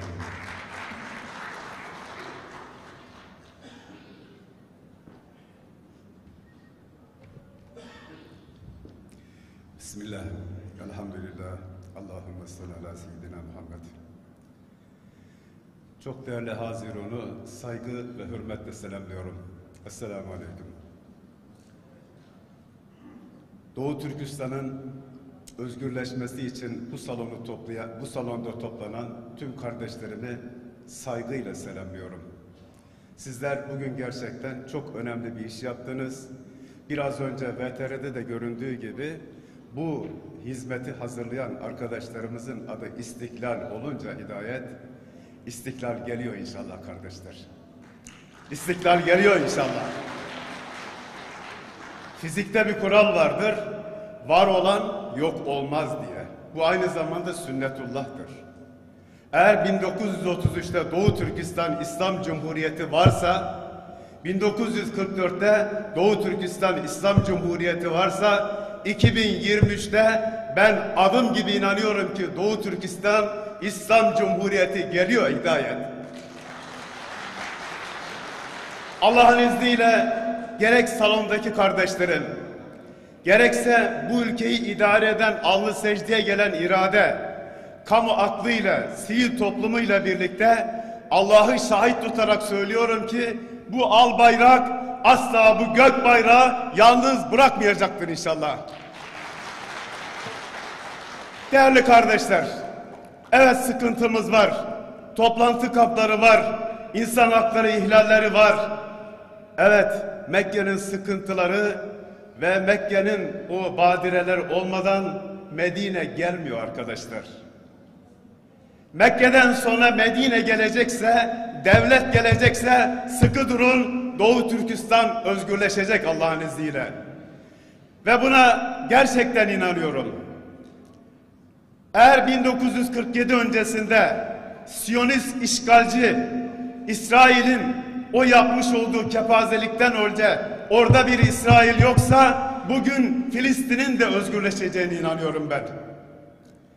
İneğe, maymuna tapan, göbeği açık Hindu eğer Keşmir'i işgal ediyorsa oranın da bir gün özgürleşeceğine inanıyorum. Onun için Doğu Türkistan'ın kardeşleri, Keşmir bizim için kardeşlerden bir tanesidir. Filistin kardeşlerden bir tanesidir. Dilerim Rabbimden bunları tez zamanda özgürlüğünü hepimize göstersin inşallah. Değerli kardeşlerim, son söz olarak burası kürsü. İnşallah biz de tekliflerimizi zaten çalıştaylarda aktaracağız. İslam coğrafyasını gezmiş bir kardeşiniz olarak sizlerden hasreten yalvarıyorum. Doğu Türkistan'ın evlatları değişik topraklarda adı şu veya bu olsun birilerinin konu mankeni olmasınlar. Doğu Türkistan'ın evlatları başka topraklarda heder olmasın ki sizler bize lazımsınız. Yeni nesli korumak için Türkçe'de güzel bir söz var. Sürüye kurt davet ettirmemek lazım. İnşallah ister siyasi irade, ister sivil irade ile birlikte tekrar ediyorum biz Doğu Türkistan'ın özgürleşeceği gün için dua ediyor, gayret ediyor ve o günler için birliğimizi Allah'ın bereketlendirmesini diliyorum. Hürmet ediyor, saygılarımı sunuyorum. Esselamu Aleyküm. Aleykümselam ve rahmetullah. Muhterem Mehmet Güney büyüğümüz hitap ettiler. İHH İnsani Yardım Vakfı Genel Başkanı Muhterem Avukat Bülent Yıldırım Beyefendi sizlere hitap edecekti. Fakat bir gıda zehirlenmesi yaşadığı için şu an hastanede selamlarını ve dua taleplerini ilettiler. Ben de sizlerle paylaşıyorum efendim. Rabbim acil şifalar ihsan eylesin. Sayın Bakanım, saygıdeğer hazirun, Kuveyt Millet Meclisi üyesi, Kuveyt Millet Meclisi İnsan Hakları Komisyonu Başkanı Muhterem Doktor Muhammed Hayif el Muhtari Beyefendi'yi sizlere hitapları için kürsüye davetimi arz ediyorum. Buyurun muhterem efendim.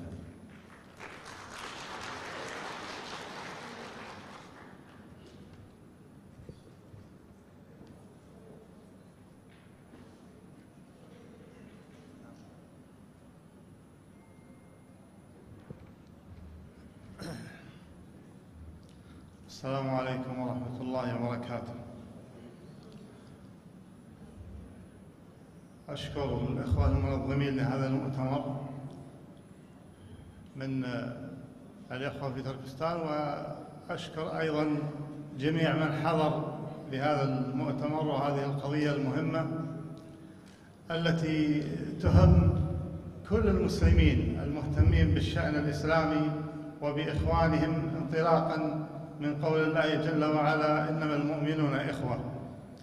هذه القضية يا إخوة باختصار لهذه الدقائق المحدودة، هذه القضية الكبيرة التي تحتاج إلى عزم وجهد متواصل كما قال الله جل وعلا في كتابه منبه أهل الإيمان إلى أنهم لا بد لهم من التسلح بعدة نقاط. يقول الله جل وعلا يا أيها الذين آمنوا اصبروا وصابروا ورابطوا واتقوا الله لعلكم تفلحون. فعند تحقيق هذه الأربع يتحقق الفلاح ويتحقق النجاح في هذه المهمة، وعلى قدر أهل العزم تأتي العزائم، على قدر أهل العزم تأتي العزائم، كما أنها كما قيل وتصغر في عين الكبائر. كل قضية كبيرة تصغر في عين الكبار الذين يتسلحون بمواصلة هذا العزم، ويكون عزمهم أكبر من قدراتهم. لذلك هذه القضية تحتاج ليس مؤتمر ثم نقف إلى مؤتمر قادم، بل من المؤتمر إلى المؤتمر يفترض أن تبذل الجهود المتواصلة في مسارات متعددة، مسارات حقوق الإنسان، المسارات القانونية والدولية، المسارات العلاقات، تنمية العلاقات في جميع الدول الإسلامية. لكم في جميع الدول من المحبين ومن الداعين ومن المهتمين الذين يجب استثمارهم في هذه القضية. الصين تتجه اليوم إلى فتح أبوابها على الاقتصاد، على الدول العربية وعلى الخليجية وعلى غيرها من الدول. لذلك استثمار هذه العلاقات الجديدة التي تريد أن تنميها الصين بأن نبحث لإخواننا المهتمين في هذه القضية أن يجعلون هذه القضية بساط البحث ومحل الحوار ومحل النقاش. فكما أن الصين لها مصالح في دول الخليج وفي الدول العربية، فإن مصالحنا وعقيدتنا وأخوتنا تحتم علينا أن نطرح هذه القضية. فإن من مصلحتنا أن يرون ويفكون الحصار عن إخواننا هناك، وأن يرفعون الظلم والقهر والاضطهاد. لذلك هذه المسارات لا بد من تفعيلها ولا بد من تطوير العمل لهذه القضية التي هي قضية المسلمين، كما أن هناك قضايا المسلمين من فلسطين، من الروهنجة، من كشمير، من غيرها من القضايا. قضية تركستان الشرقية من أهم القضايا بحجم ما عليها من السكان ما يبلغ أكثر من 30 مليون، وبحجم اتساع هذه الرقعة في العالم من الممالك القديمة الإسلامية والتراث القديم. فيها من التراث وفيها من التاريخ ما يجعل المسلمين أن يقفوا وقفة رجل واحد لحماية هذه الأرض وتطهيرها من الاحتلال وإعادتها إلى الكيان الإسلامي. شكرا على إنصاتكم وشكرا على هذا المؤتمر، وصلى الله وسلم وبارك على نبينا محمد.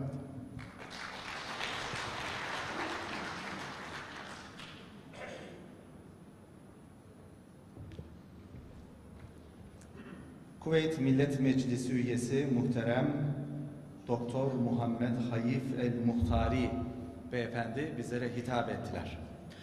Sayın Bakanım, kıymetli misafirler, hanımefendiler, beyefendiler, Doğu Türkistan Marif ve Dayanışma Derneği ile Uluslararası Doğu Türkistan STK'lar Birliği'nin gerçekleştirdiği 15. Doğu Türkistanlılar Kardeşlik Buluşması ve 6. Doğu Türkistan Milli Birlik Şurası'nda gök bayrakla ay yıldızlı bayrağın yan yana geldiği bu kıymetli cemiyette Hazirun'a hitap etme imkanı yarattığı için Rabbime hamd ediyorum. Beni sizlerle buluşturan, başta Hidayet Oğuzhan Büyüğümüz olmak üzere kıymetli idarecilerimize şükranlarımı sunuyor. Ben müsaade istiyorum. Programın bundan sonraki kısmını Tayfun Ayaz beyefendi kardeşim devam ettirecek. Alkışlarınız eşliğinde ben kendileriyle sizleri baş başa bırakıyorum.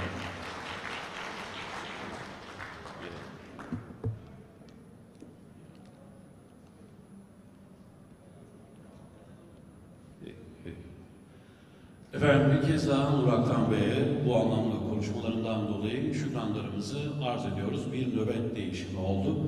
Kıymetli dostlar, bugün burada bir kardeşlik destanını yazmak ve tüm dünyaya var olan zulmü bir kez daha duyurmak adına kıymetli dostlarımızın, kıymetli büyüklerimizin konuşmalarını dinliyoruz.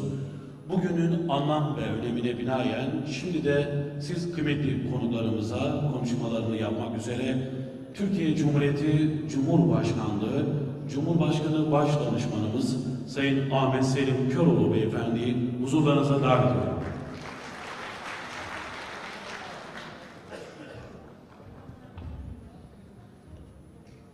Esselamu Aleyküm ve Rahmetullahi ve Berekatuhu. Öncelikle al bayrağımızı ve gök bayrağımızı saygıyla selamlıyorum. Dünyanın çeşitli ülkelerinden ve Türkiye'den bu toplantı için aramıza teşrif etmiş olan Doğu Türkistanlı kardeşlerimizi ve Doğu Türkistan davasına gönül vermiş herkesi hürmetle selamlıyorum. Ve Türkiye Cumhurbaşkanı Sayın Recep Tayyip Erdoğan'ın selamlarını da sizlere iletmiş oluyorum. Değerli kardeşlerim, kıymetli Hazirun, iki tane önemli gördüğüm konuyu ifade ederek huzurlarınızdan ayrılacağım. Birincisi, bu kutlu davanın, Doğu Türkistan davasının ve dünyadaki az önce kıymetli konuşmacılarımız da saydılar, ezilen ve mağdur olan tüm halkların, Müslüman halkların hamisi olan ve özellikle de Doğu Türkistan davasını devletin ilgili bütün kurumlarıyla titizlikle takip eden Türkiye Cumhuriyeti Devleti ve onun değerli Cumhurbaşkanı Sayın Recep Tayyip Erdoğan'a güvenin. Çünkü o hiçbir mağduru ve mazlumu bugüne kadar yalnız bırakmadı. Türkiye Cumhuriyeti Devleti'nin ve Türk halkının merhamet elini asla onların üzerinden çekmedi. Sayın Cumhurbaşkanımızın en son Birleşmiş Milletler'de yaptığı konuşmayı hepimiz dikkatle dinledik. İki tane çok önemli bütün dünyaya mesajı vardı. Birincisi, dünya 5'ten büyüktür. İkincisi, daha adil bir dünya mümkündür. İşte bu sebeple aramızda bulunan Doğu Türkistanlı kardeşlerimizin bu kutlu davaya her türlü katkıyı yaparken ve gayreti gösterirken asla Amerika'nın Avrupa'nın, Rusya'nın, Çin'in gözüyle meselelere bakmadığımızı bilmenizi istiyoruz. Biz bu davaya Ankara merkezli bakıyoruz ve elimizdeki bütün imkanları da bu çerçevede seferber ediyoruz. Ben bu toplantıyı 15.'si olan kardeşlik buluşmasını ve 6.'sı olan Milli Birlik Şurası'nı tertipleyen Hidayet Oğuzhan kardeşimi ve değerli ekip arkadaşlarını sevgiyle, saygıyla selamlıyorum, tebrik ediyorum. Siz değerli katılımcıları da ve bundan sonraki yapılacak oturumlarda görüş ve katkılarını sunacak bütün hazirunu da hürmetle selamlıyorum. Hepinizi Allah'a emanet ediyorum.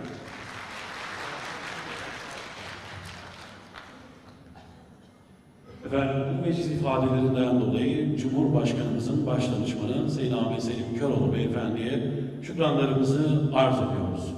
Kıymetli dostlar, her şey bir hayal ile başlar ve hayalin temelinde inanç yatar şuuruyla bugün o inanç gereği 15.'si düzenlenen Doğu Türkistanlılar kardeşlik buluşmamızda dünyanın 20 küsur ülkesinden ve Türkiye'mizin muhtelif birçok bölgesinden salonumuza teşrif eden tüm dostlarımıza bir kez daha minnettar olduğumuzu ifade ediyor. Bugünün anlam ve önemine binaen siz kıymetli konuklarımıza hitaben konuşmalarını yapmak üzere Cumhurbaşkanımızın başdanışmanlarından Sayın Ayhan Ogan Beyefendi'yi huzurlarınıza davet ediyorum.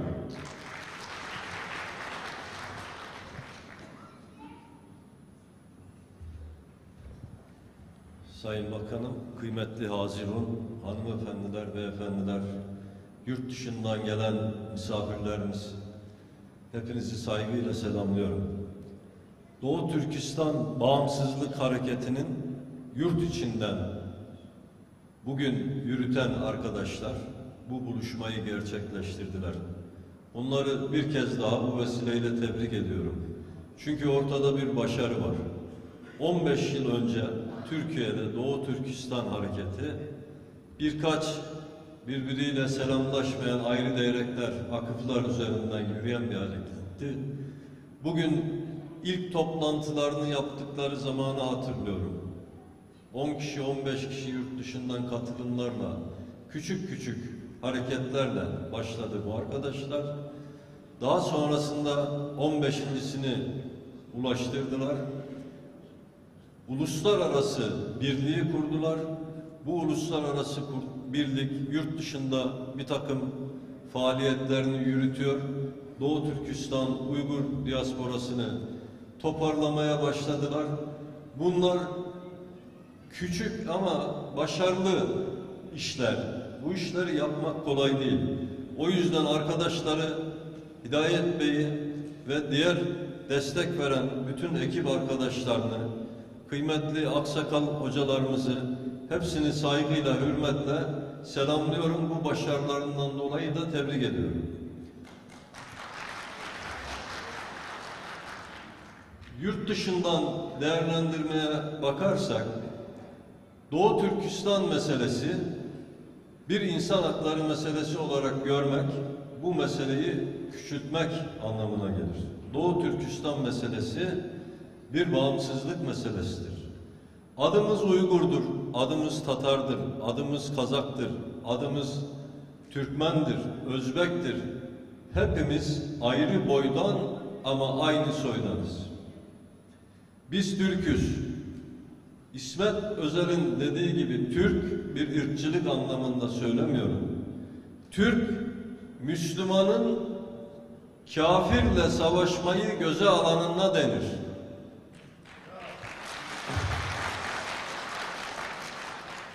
Bizim geçmişten beri milletimizin en önemli özelliği budur. Biz dünyadaki her mazluma sahip çıkarız. Dünyadaki her mustazafa sahip çıkarız. her mağdurun yanında oluruz, her zalimin karşısında oluruz, her kafirin de tepesine biner diz çöktürürüz. Onun için Uygur boyu Uygur Türkleri en eski boylardan ve yerleşik hayata geçen en kadim medeniyetlerinden birisidir. Türk medeniyetleri içerisinde. İlk şehirleri kuranlardır. İlk tarımla, ticaretle, sanayiyle uğraşanlardır.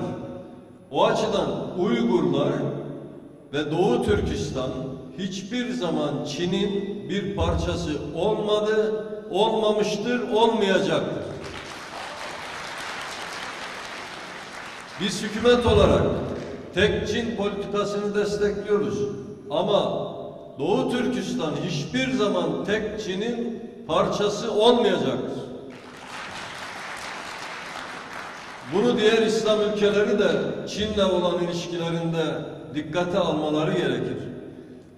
Tarih olarak, kültür olarak, gelenek olarak, medeniyet olarak Çin'le asla yan yana düşmemiş, yan yana gelmemiş, Çin'in parçası olarak zikredilmeye mümkün olmayan bir durumdadır.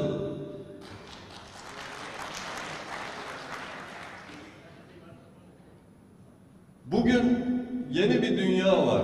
Yeni bir dünya düzeni kuruluyor. Dünyada çok önemli gelişmeler var. Bu çerçevede Doğu Türkistan meselesinde de biraz önce değerli hocalarım da bahsetti. Önemli fırsatlar da önümüze geliyor. Burada dünyadaki yeni kurulacak dengeler içerisinde bölgemizin özellikle Türkiye öncülüğünde hem ticaret geçişleri üzerinden hem de farklı noktalar enerji geçişleri üzerinden önemli bir rol üstleneceği ve tarihteki modern İpek yolunu yeniden hayata geçirme fırsatını yakaladığımız bir döneme giriyoruz. Bu çerçevede biz Türk Devletleri Teşkilatı olarak, bölge ülkeleri olarak, Körfez ülkeleri olarak, komşularımız olan ülkeler olarak birlikte hareket etmeyi, bir yeni dünya düzeni içerisinde güç merkezi haline getirmeyi, bölgemizi ve beraberce bu işi başarmayı ümit ediyoruz. Bu açıdan şunu söylemek gayet mümkün. Yeni bir yüzyıl Türkiye'nin öncülüğünde bir Türk yüzyılı olacağına ben inanıyorum.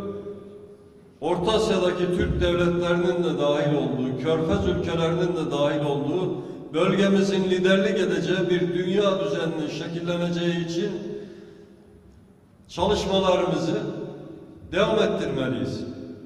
Acizlik bize yakışmaz. Düşman ne kadar büyük olursa olsun biz tarih boyunca gözümüz korkmamıştır. Bu düşmana karşı boyun eğmedik, eğmeyiz, eğmeyeceğiz. Bu düşünce ve duygularla tekrar al bayrak ve gök bayrağın yeniden buluşturan başkan ve heyetine, dünyanın değişik yerlerinden buraya teşrif eden siz değerli dostları ve bütün katılımcı arkadaşlarımızı, siyasetçilerimizi, sivil toplum kuruluşu temsilcilerimizi, aksakallılarımızı, hocalarımızı, akademisyenlerimizi saygı ve hürmetle selamlıyorum. Bu meseleyi şuna da dikkat etmek gerekir diye bitiriyorum.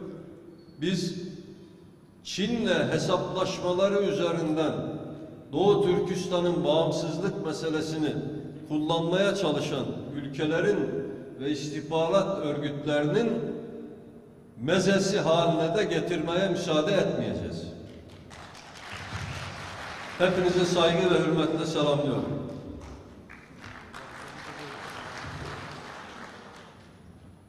Efendim, bu veciz ifadelerinden dolayı Sayın Ayhan Ogan Beyefendi'ye şükranlarımızı arz ediyoruz. Kıymetli konular, dert bir olunca konuşuyoruz ve konuşuluyoruz. Tabii Rahmetli lider Ali İzzet Begoviç bir sözünde öyle bir veciz ifade kullanıyor ki aslında bu günümüze bir ışık tutuyor. Diyor ki bizleri toprağa gömdüler ama bizlerin tohum olduğunu bilmiyorlardı. Bugün işgalci Çin zihniyeti Doğu Türkistanlı kardeşlerimize birçok zulümler yapıyor. Lakin bizler haklı mücadelemize gerek İstanbul'dan, gerek Türkiye'den, gerekse dünyanın birçok yerinden hakkı ve hakikati haykırmaya devam ediyoruz. Sayın Bakanım, kıymetli konuklar, değerli misafirler, bugünün anlam ve önemine binaen siz kıymetli konuklarımıza konuşmalarını yapmak üzere 25. dönem milletvekili Sayın Profesör Doktor Celal Erbay hocamızı huzurlarınıza davet ediyorum.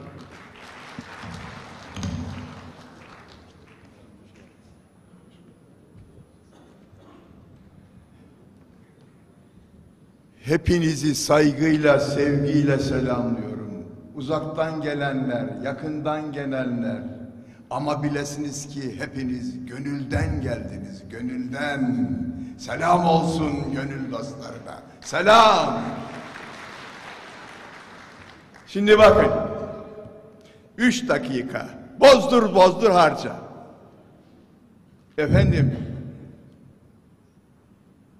bu işin temelinden beri mesul ve sorguya çekilecek bir kişi olarak işin içerisindeyim. Geldiğimiz nokta hakikaten övünülecek, fahredilecek demeyeyim ama şükredilecek bir noktadır. Sayın Başdanışmanımızın ifade ettiği gibi önceden biz mütevazi bir şekilde toplanıyorduk, bir araya geliyorduk ama şimdi uluslararası düzeyde dünyanın dört bir tarafından iştirak eden siz Doğu Türkistan gönüldaşlarıyla bu meseleyi dava edinmiş yiğitlerle bir aradayız biz. Bakın,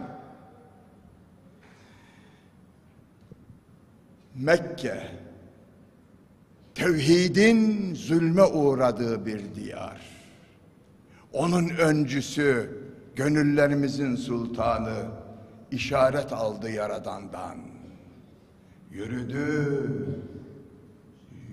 ardından inananlar. Gittiler, yerleştiler. Gittikleri yere adlarını verdiler. Ve orada oldular, oluştular, çoğaldılar, kökleştiler. Ve ondan sonra dünyanın hakimi oldular. Doğu Türkistanlı kardeşlerim, Urumçili kardeşlerim, Kaşgarlı kardeşlerim, ne olur endişe etmeyin. O zalimin zulmünden kaçtınız geldiniz. Zeytinburnu, Safaköy size Medine gibi kucak açtı, kucak. Bütün dünyayla bütünleştiniz. Derdinizi anlattınız. Sizin derdiniz bizim derdimizdi. Sizin derdiniz sizi ne kadar uykusuz bırakıyorsa bizi de aynı derecede uykusuz bırakıyor.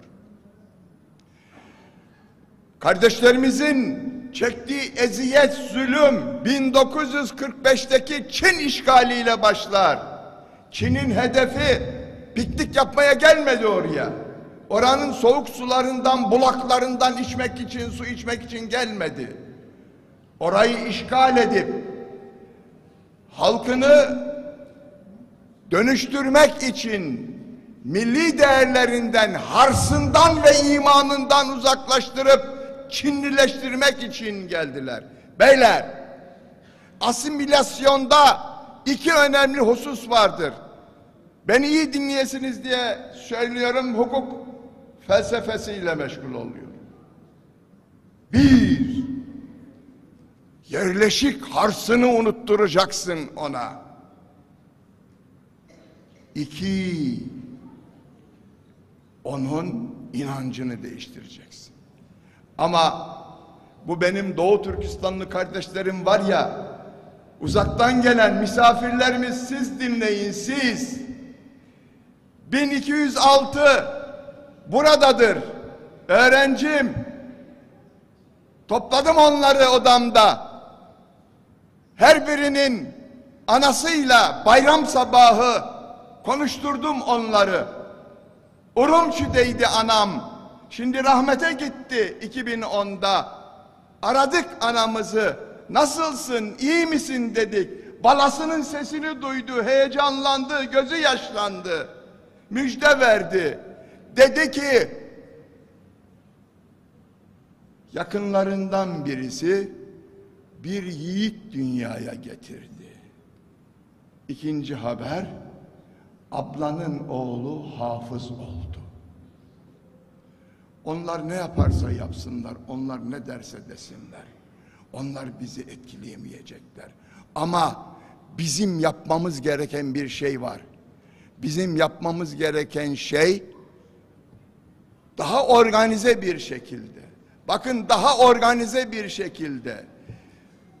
Belki uluslararası düzeyde kurulmaz ama bizim Doğu Türkistanlı yiğitler dağılmışlar bütün dünyaya. Can havliyle birlikte. Ben aynı zamanda Satık Buğra Han Vakfı'nın mütevelli heyeti başkanıyım. Bizim meşgul olduğumuz burada 7000'e yakın genç var. İlkokulda, ortaokulda, lisede, üniversitede. Bunu biz yapacağız. Enstitüler kuracak. Dünya kurmasa biz kuracağız. Çin zulmünün sosyolojik mahiyette derinliğini, ağırlığını tespit edip bütün dünyaya ilan edeceğiz. Çin yalnız ve yalnız Doğu Türkistan'ı işgal etmemiştir. Çin bütün İslam alemini işgale koyulmuştur. Biz bunun önüne geçeceğiz el birliğiyle.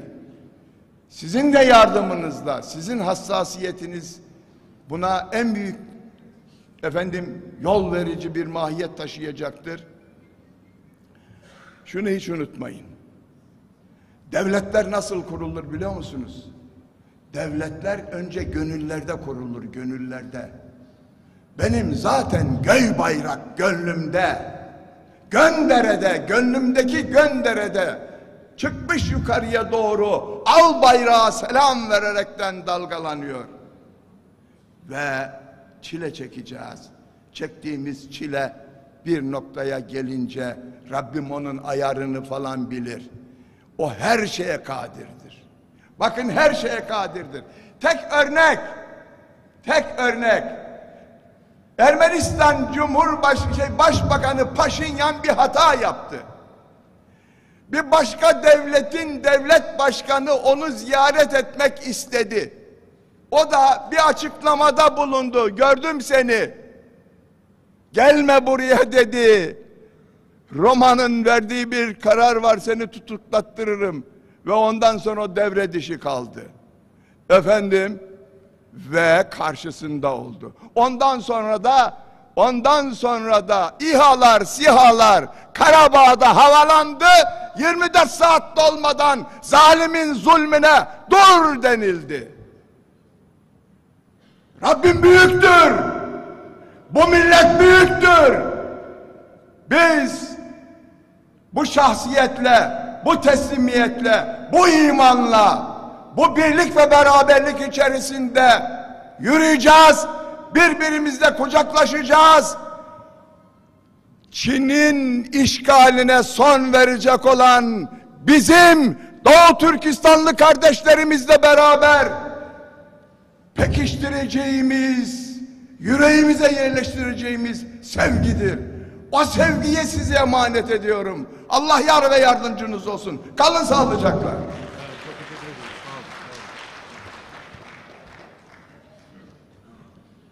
Efendim Profesör Doktor Celal Erbay hocamıza bu anlamda konuşmalarından dolayı çok teşekkür ediyoruz.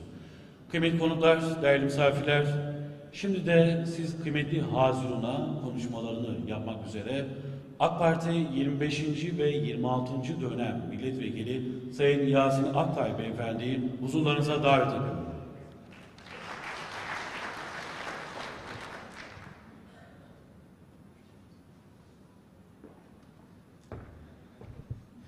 Bismillahirrahmanirrahim. Esselatu vesselamu ala seyyidina Muhammedin ve ala alihi ve sahbihi ecmain. Esselamu aleyküm ve rahmetullah. Çok değerli Türkistanlı kardeşlerim, Doğu Türkistanlı kardeşlerimiz, muhacirlerimiz ve oradan başka dünyanın birçok yerinden kardeşlerini kendi bedeninin bir parçası, bir organı gibi hissederek, onların yaşadığı acıyı kendi acısı gibi görerek, onların acılarını paylaşmak üzere bir araya gelen çok değerli kardeşlerim, hepiniz hoş geldiniz. Hepinize saygılar, selamlar sunuyorum.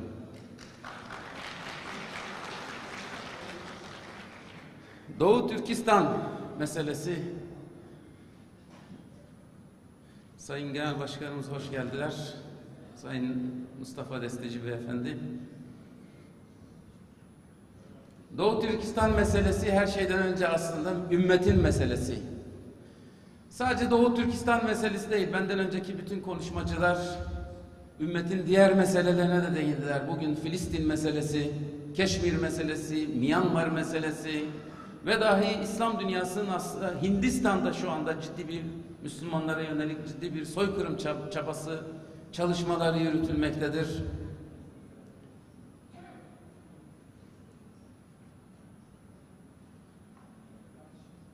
Bütün bu meselelerin ortaya çıkış sebebi Müslüman ümmetin parçalanmış olmasından başka bir şey değil.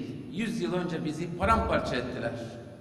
Ve bugün bu zulümlerinin devamının en önemli sebebi bizim parçalanmışlığımızı devam ettirebiliyor olmaları.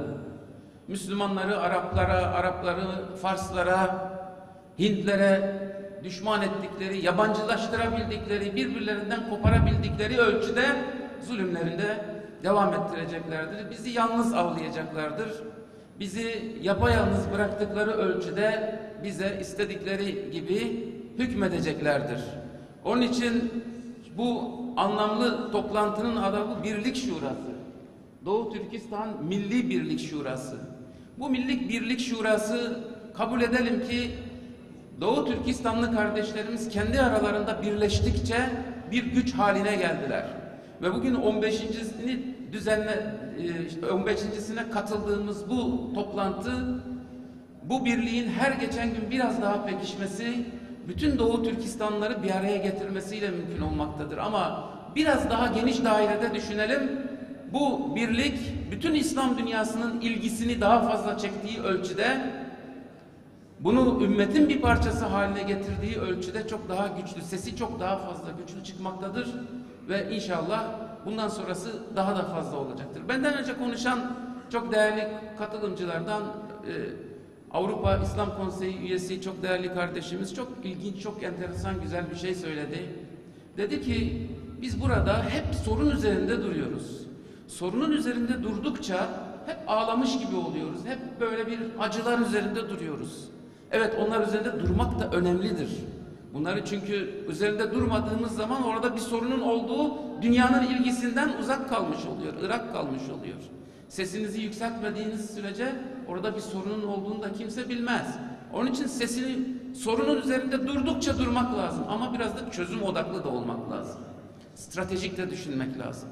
Bu stratejinin en önemli özelliği nasıl Doğu Türkistanlar bir araya gelerek bir güç oldular, aslında bu mesele ümmetin meselesidir. Ve ben görüyorum ki ve bu büyük bir saadetle, mutlulukla şahit oluyorum ki bu ümmet tarafından ciddi bir şekilde kucaklanmış, kabul edilmiş bir meseledir. Doğu Türkistan sadece Türklerin meselesi değil, bütün İslam dünyasının meselesidir. Aslında biraz daha geniş düşünelim, bütün dünyanın meselesidir.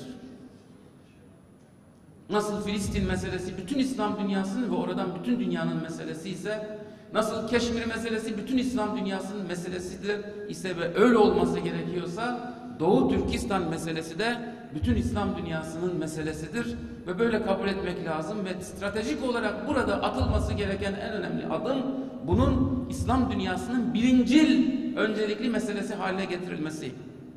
İslam dünyası halklarının birincil meselelerinden biridir. Biz buna şahidiz. Geçen toplantıya yine katılmıştım ve orada konuşmanın dili Arapçaydı.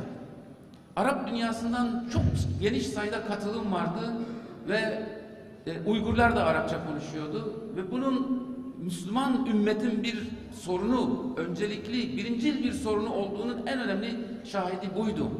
Fakat ne yazık ki Arap halklarının birincil meselesi olan bu konu Arap devletlerin ve Müslüman devletlerin birincil konusu haline halen getirilememiştir.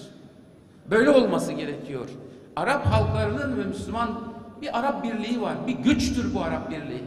İslam ülkeleri var. Büyük bir güçtür. Çin neden çekilir?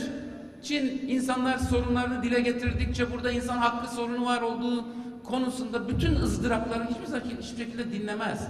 Çin'in anlayacağı şey çıkarlarıdır. Ve Müslüman dünya Çin'in çıkarlarına hitap edecek en önemli alternatif. Çin yayılma amacı taşıyor. Çin yeni bir eksen oluşturma amacı taşıyor ve İslam dünyasının Çin'e ihtiyaç duyduğundan çok daha fazla Çin'in İslam dünyasına ihtiyacı var. Eğer İslam dünyası birlik olursa, Müslümanlar birlik olursa bunu Çin'e karşı en azından bir koz olarak kullanıyor. Tıpkı Hindistan meselesinde aynı şeyi ortaya koyabileceğimiz gibi, Filistin meselesini ortaya koyabileceğimiz gibi, ama maalesef halen bu birlik, İslam dünyasının 100 sene önce bozulmuş olan birliği tekrar restore edilebilmiş değil, tekrar ortaya konulabilmiş değil. Ama hedef bu olmalıdır, stratejik olmalıdır.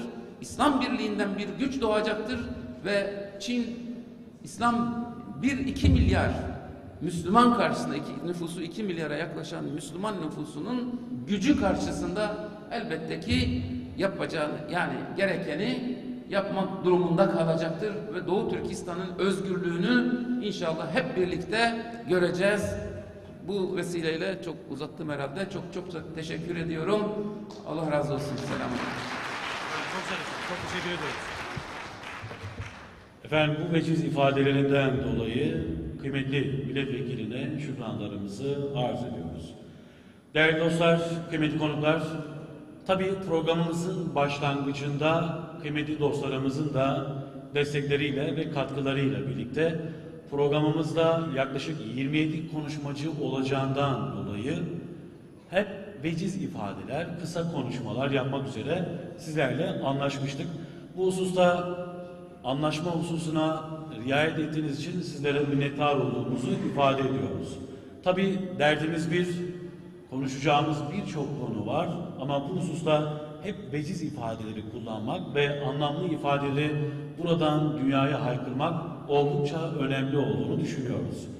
Sayın Bakanım, kıymetli konuklar, değerli misafirler, şimdi de günün anlam ve önemine binaen siz dostlarımıza konuşmalarını yapmak üzere Yeniden Refah Partisi İstanbul Milletvekili Sayın Doğan Bekil Beyefendi'yi huzurlarınıza davet ediyorum.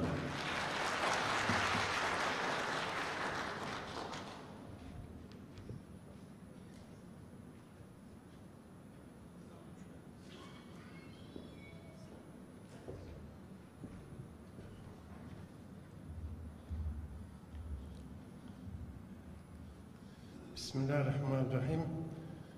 Çok kıymetli bakanımız, çok kıymetli genel başkanımız, kıymetli Hazirun, hepinizi saygı ve muhabbetle selamlıyorum.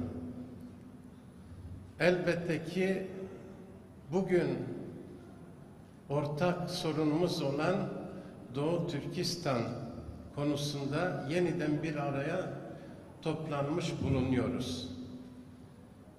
Öncelikle şunu ifade etmek gerekir ki hemen hemen biraz önce konuşma yapan kardeşlerimiz aynı konuları işlediler. Bu işgalin sona erebilmesi için öncelikli olarak zihinlerimizdeki işgalleri sona erdirmemiz gerekiyor. Ve ne yazık ki bu zihinlerimizdeki işgalleri sona erdirmediğimiz müddetçe ne Doğu Türkistan'ın sorununa çözüm olabiliriz ne de diğer İslam coğrafyasındaki işgallere son verebiliriz. Bugün değerli kardeşlerim, bir Batı medeniyeti var, bir de İslam medeniyeti var. ve Batı medeniyeti ne yazık ki zulüm üzerine bina edilmiştir. Bizim medeniyetimiz ise hak ve adalet oryantasyonludur. Bugün baktığımız zaman Doğu Türkistan'da hedef olarak oranın kültürünün yok edilmesi yatıyor. Konsantrasyon kamplarında amaçlanan da budur. Ve oradaki camilerimiz, medreselerimiz yok ediliyor.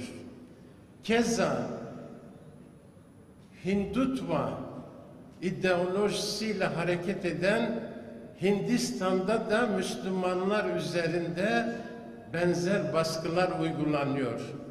Şu anda Yeni Delhi'de sadece Ağustos ayında 7 tane tarihi cami yerle bir edildi.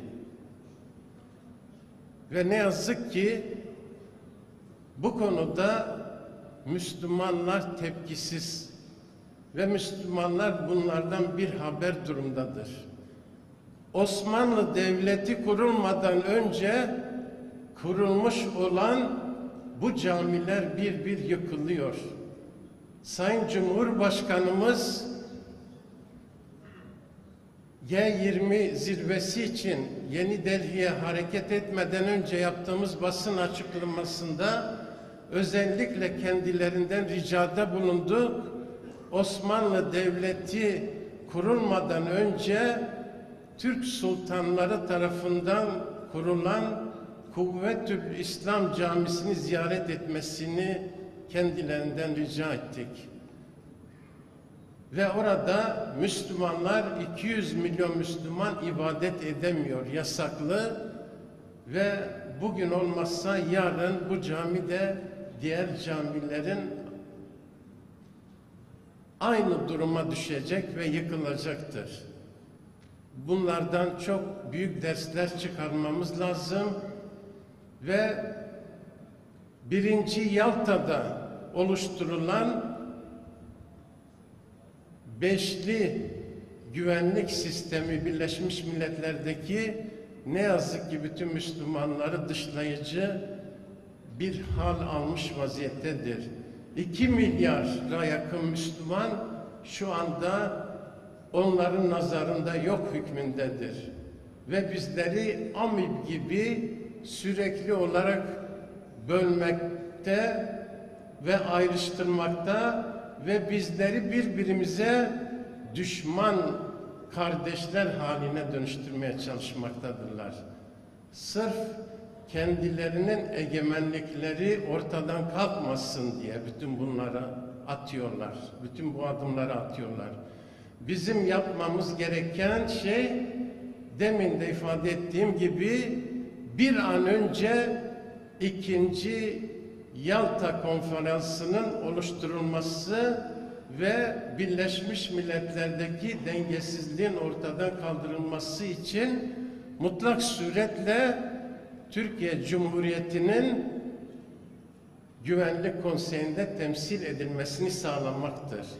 Ancak bu adımlar atıldıktan sonra Çin'in zulmüne, Hindistan'ın zulmüne ve Rohingya Müslümanların içinde bulundukları o zor şartlara çözüm ortaya koyabiliriz.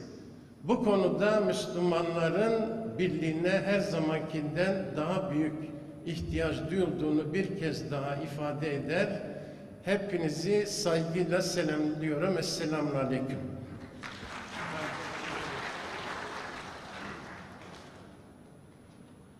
Efendim, bu anlamlı konuşmalarından dolayı Yeniden Refah Partisi İstanbul Milletvekili Sayın Doğan Bekir Beyefendi'ye şükranlarımızı arz ediyoruz. Sayın Bakanım, kıymetli konuklar, her ne kadar bir derdi dile getirmek önemli olsa da günümüz teknolojisinde dijital dünyadan da zulmü bir kez daha haykırmakta fayda vardır. Az önce Sayın Bakanım Twitter'a girdim. Özellikle Doğu Türkistan'la ilgili herhangi bir hashtag veya benzeri bir şey var mı diye. Lakin programımızın olduğu yerden, sahnemizin olduğu yerden herhangi bir fotoğrafın olmadığını ve sadece programımızın başlangıcının paylaşıldığını gördük. Siz kıymetli konuklarımızdan ricamız, kıymetli konuklarımızın konuşmaları esnasında sahnemizin de fotoğrafını çekerek gerek Twitter'da, gerek Instagram'da, gerekse sosyal medyanın birçok mecralarından paylaşarak Doğu Türkistan ve kardeşliğimizin bulunmuş olduğu yine hashtaglerden Milli Birlik Şura'mızın hashtag'i yaparak paylaşmanızı özellikle sizlerden istirham edeceğim. Kıymetli dostlar, değerli misafirler, hedefi olmayan gemiye rüzgar yardım etmez. Bugün hedefi, inancı ve ideali doğrultusunda Doğu Türkistanlı kardeşlerimizin yanında olmaya her daim gayret gösterdiğimizi bir kez daha burada ineliyor. Bugünün anlam ve önemine binaen siz kıymetli konuklarımıza hitaben konuşmalarını yapmak üzere Büyük Birlik Partisi Genel Başkanı Sayın Mustafa Destici Beyefendi kürsü teşriflerini arz ediyor.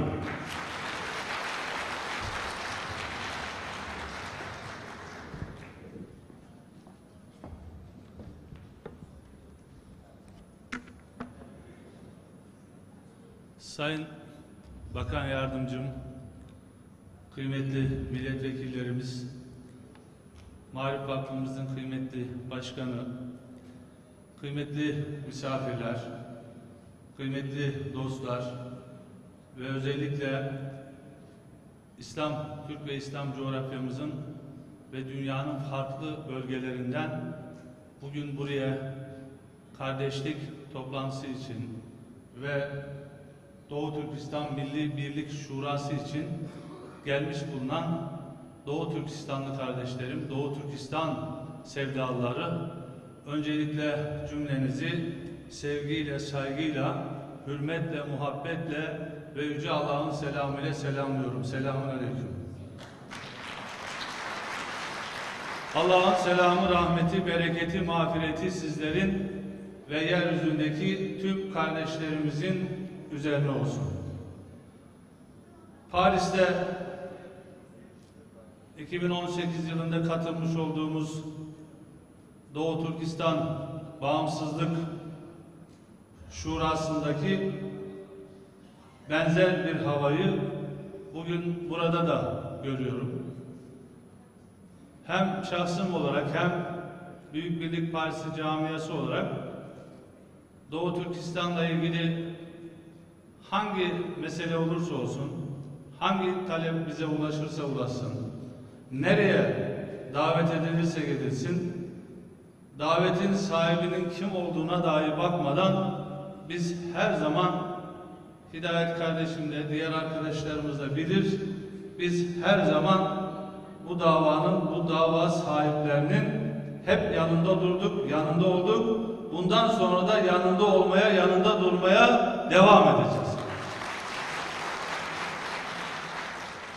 Kıymetli kardeşlerim, Türkiye Cumhuriyeti'nin vatandaşlarına olduğu kadar dünya üzerinde yaşayan, aynı soya, aynı inanca sahip olduğumuz, aynı dili konuştuğumuz, aynı tarihi paylaştığımız, aynı inancı taşıdığımız insanlara, yani dindaşlarımıza ve soydaşlarımıza karşı da sorumlulukları vardır. Doğu Türkistan hepimizin bildiği gibi 1949 yılından beri zalim Çin devletinin işgali altındadır. Çin yönetimi bugün de devam eden ve sayısı milyonları bulan soykırım cinayetinin failidir. Bugün milyonlarca Uygur Türk'ünün toplama kampında tutulduğu, Uygur Türklerinin aile yapılarının siyasi kararlarla tahrip edilmeye çalışıldığı, Doğu Türkistan'da yaşayanların kimliklerinin, dillerinin, inançlarının yok edilmeye çalışıldığı o coğrafyanın tartışılmaz bir gerçeğidir. Ve bu gerçek uluslararası bağımsız gözlemciler tarafından da sayısız kez tespit ve teyit edilmiştir. Değerli kardeşlerim, kıymetli misafirler, evet biz Türk olarak sorumluyuz. Müslüman olarak da sorumluyuz. İnsan olarak da sorumluyuz. Bir siyasi parti olarak, Büyük Birlik Partisi olarak dış politikanın kendi içimizde bir çekişme alanı oluşturmaması yönündeki hassasiyetimiz ve devletimizin, kurumlarının süregelen ilişkilerde yaşadığı tüm detaylara hakim olma imkanımız bulunmadığı için herhangi bir ülkeyle ilgili Türkiye Cumhuriyeti Devleti'nden ve dış politikasından bağımsız, münferit bir çizgi takip etmeyi de doğru bulmadık. Bununla birlikte uluslararası ilişkilerde gözetilmesi gereken mütekabiliyet, karşılıklı çıkarların korunması gibi temel prensiplerin yanında muhataplarımız insan haklarına, uluslararası hukuka, en önemlisi de bizim kardeşlerimize, bizim soydaşlarımıza, bizim dindaşlarımıza aykırı fiiller işliyorlarsa, zulüm yapıyorlarsa, katliam yapıyorlarsa, onları inancından ve kimliğinden koparmaya çalışıyorlarsa elbette ki buna sessiz kalmamız bize yakışmaz. Bugüne kadar sessiz kalmadık. Bundan sonra da sessiz kalmayacağız. Doğu Türkistan'da yaşananları yok saymamız asla mümkün değildir. Bu şartlarda Çin hükümetiyle dostluktan, işbirliğinden ve karşılıklı çıkarlardan bahsetmeyi de doğru ve gerçekçi bulmuyoruz. Ekonomi, gelişme, çıkarlar insan onurundan, insan hayatından, insan haklarından ve bizim kardeşlerimizden daha önemli değildir. Demokrasiye, insan haklarına, hürriyetlere saygılı olmayan hiçbir rejimin varlığını devam ettiremeyeceğini, devam ettirmesinin o rejimlerin yönetimi altında yaşayan vatandaşlara ve dünya barışına da fayda sağlamayacağını düşünüyorum. Çin Halk Cumhuriyeti ve benzeri politikalarla yönetilen ülkeler sadece ülkelerinde yaşayan mazlumlar ve bulundukları bölgeler için değil, dünya barışı için de ciddi bir tehdittir. Kıymetli kardeşlerim, değerli hazirun, bu toplantı vesilesiyle Türk dünyasına, dünya Müslümanlarına ve tüm insanlığa yeniden seslenmek istiyorum. Şincan diye bir yer yoktur. Çince yeni sınır anlamına gelen kelime Çin'in Doğu Türkistan'ı işgalinden sonra uydurulmuştur. Bu kelime Doğu Türkistan'da dünya kamuoyunun ve uluslararası kuruluşların gözleri önünde yaşanan, bugün de bütün şiddetiyle devam eden soykırımı gizlemeye çalışılan örtülerden birisidir. Ama ne yaparlarsa yapsınlar, Kaşgar Türktür, Hoten Türktür ve o toprakların adı da Şincan değil, Türkistan'dır. Bugün Çin'de toplama kamplarında milyonlarca ve 3 milyondan fazla olduğu iddia edilen Uygur Türk'ünün varlığı bilinmektedir. 3 milyondan fazla insan bu çilenin, işkencelerin ne zaman biteceğini bilmeden bir tecrit hayatı yaşamaktadır. Doğu Türkistanlı kardeşlerimizin bu duruma sessiz kalan Birleşmiş Milletler, İslam İşbirliği Teşkilatı ve Avrupa Birliği ülkelerine yaptığı sessiz kalmama çağrılarını destekliyoruz. Bugün de işte bu salondan bu çağrı yapılıyor.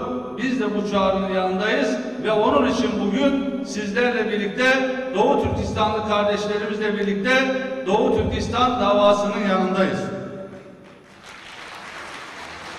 Bu hafta Sayın Cumhurbaşkanımız Birleşmiş Milletler'in 78. Genel Kurulu'nda konuştu. Konuşmasında Doğu Türkistan'da yaşanan insan hakları ihlallerini de yerine getirdi. Elbette ki bu gelişmeyi değerli ve önemli görüyorum ama yeterli bulmadığımı da ifade etmek istiyorum. Türkiye'nin sesi, Türk devletinin sesi en az Türk milleti kadar çıkmalıdır. Eğer Türkiye Cumhuriyeti Devleti'nin sesi Türk milleti kadar çıktığı zaman ben orada Doğu Türkistan'da yaşayan kardeşlerimizin daha müreffeh, daha kendilerine ait inançlarıyla, kültürlerini koruyarak yaşayacaklarına inanıyorum. Daha önceki yıllarda Çin'in Ankara Büyükelçisi defalarca beni ziyaret etti. Ve her geldiğinde de bizi Çin'e davet ediyordu ama bir türlü götürmedi. Çünkü gittiğimizde neyle karşılaşacağımızı biliyorduk. Ben orada kendilerine de söyledim. Dedim ki şu anda bizim birinci önceliğimiz Doğu Türkistan'daki kardeşlerimizin hem inanç, hem kimlik, hem güncel hayat, hem ticaret, her alanda Çin'in başka bir tarafında bir Çin kökenli, Çin devletinin vatandaşı hangi imkanlarla yaşıyorsa Doğu Türkistan'daki de o imkanlarla yaşasın dedi. Ama bunu bile bizim kardeşlerimize çok gördüler ve buna müsaade etmiyorlar. Kıymetli kardeşlerim, kıymetli misafirler, Büyük Birlik Partisi kurulduğu günden bugüne hiçbir siyasi endişe taşımadan, denge hesabı yapmadan, Doğu Türkistan'ın hürriyeti mücadelesinin yanında olduğu, destekçisi olduğu, sözcüsü olduğu, bundan sonra da aynı duruşu her şartta göstermeye devam edecektir. Bu konuda hiçbir ayrıntıyı eksik bırakmadık ve bırakmayacağız. Biz üzerimize düşeni yaptık ve yapmaya devam edeceğiz. Evet, Doğu Türkistanlı kardeşlerimiz hak ettikleri ve yeterli desteği maalesef bugüne kadar göremediler. İnşallah bundan sonra daha güçlü bir şekilde destek görmelerini hem Türkiye Cumhuriyeti Devletimizden hem Türk dünyasından, Türk Devletler Birliği Teşkilatı'ndan hem de İslam dünyasından hak ettikleri desteği görmelerini ümit ediyorum. Tabi burada Türkiye Cumhuriyeti Devleti, özellikle Türkiye'de yaşayan Doğu Türkistanlı kardeşlerimizin vatandaşlık meselelerinden tutun da ikametgahlarına, tedavilerine, Türkiye'de çalışmalarına kadar her alanda Türkiye Cumhuriyeti Devleti'nden bir ayrım gözetmeksizin Doğu Türkistanlı kardeşlerimize sahip çıkmıştır. Bunu da bir hakkın teslimi olarak söylemek gerekir. Bundan 20 sene, 30 sene geriye gittiğinizde devleti yönetenlerin biz sınırlarımızın dışındakilerle ilgilenmiyoruz gibi ters bir mantığı vardı. Ama elhamdülillah bugün Türkiye Cumhuriyeti Devleti Ankara'da yaşayanla, Kaşgar'da yaşayanla ve Kerkük'te yaşayanla, Gümülcine'de yaşayanı aynı tutmaktadır ve bunu da biz sonuna kadar destekliyoruz. Bunu daha da geliştireceğiz inşallah.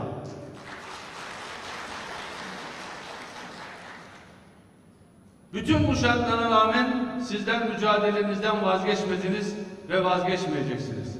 Ve inanıyorum ki bu mücadeleniz sizi ta bağımsızlığa kadar götürecektir.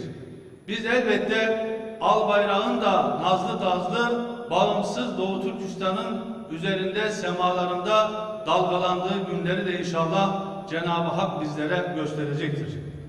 Doğu Türkistan'da insan hakları ihlalleri, katliamlar, soykırım bitmeden, Doğu Türkistan özgürlüğüne kavuşmadan mücadelemizden geri adım atmamalıyız. Sizleri bir kez daha sevgiyle, saygıyla, muhabbetle selamlıyorum. Bu organizasyonu düzenleyen bütün arkadaşlarımıza, katkı veren bütün kurumlarımıza ve katılım gösteren siz kıymetli bilim insanlarına, siyasetçilerimize, sivil toplum örgüt temsilcilerimize ve dünyanın dört bir tarafından gelen Doğu Türkistanlı kardeşlerimize bir kez daha sevgilerimi, saygılarımı, muhabbetlerimi sunuyorum. Toplantımızın hayırlara vesile olmasını Cenab-ı Hak'tan niyaz ediyorum. Yaşasın Doğu Türkistan'ın hürriyet mücadelesi, yaşasın Müslüman Türk milleti.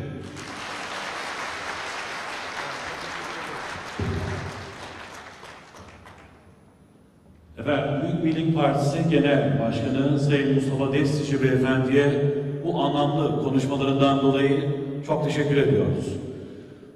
Kıymetli konuklar, değerli misafirler, bugün teşrifleriyle bizleri onurlandıran Türkiye Cumhuriyeti Milli Eğitim Bakan Yardımcımız Sayın Doktor Nazif Yılmaz hocamızı siz kıymetli konuklarımıza hitaben konuşmalarını yapmak üzere kürsü teşriflerini arz ederim.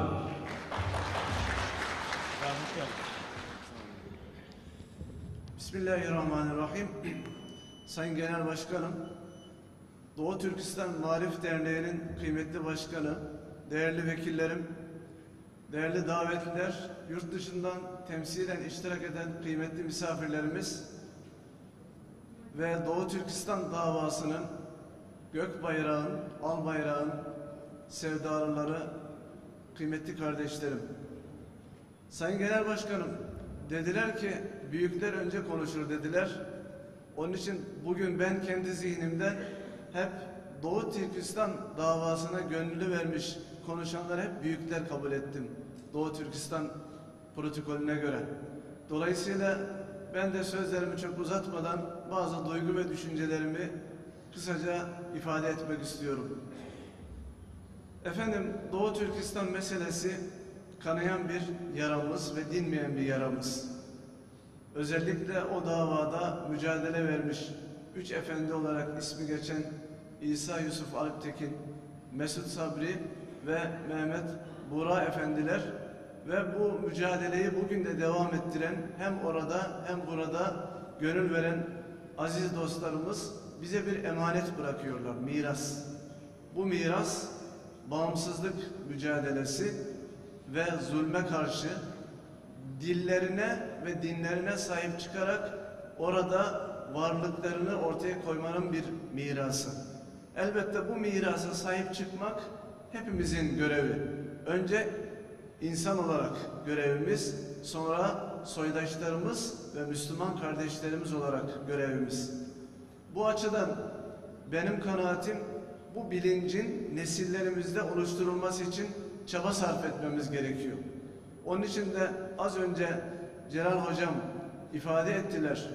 Bir enstitü kurulması, benim de çoktandır böyle hayalimde geçen bir araştırma merkezinin kurulması ve artık bunu hem diasporada mücadelesi devam ederken bir diğer taraftan da araştırmalarla, eğitimle bunun devam etmesi lazım.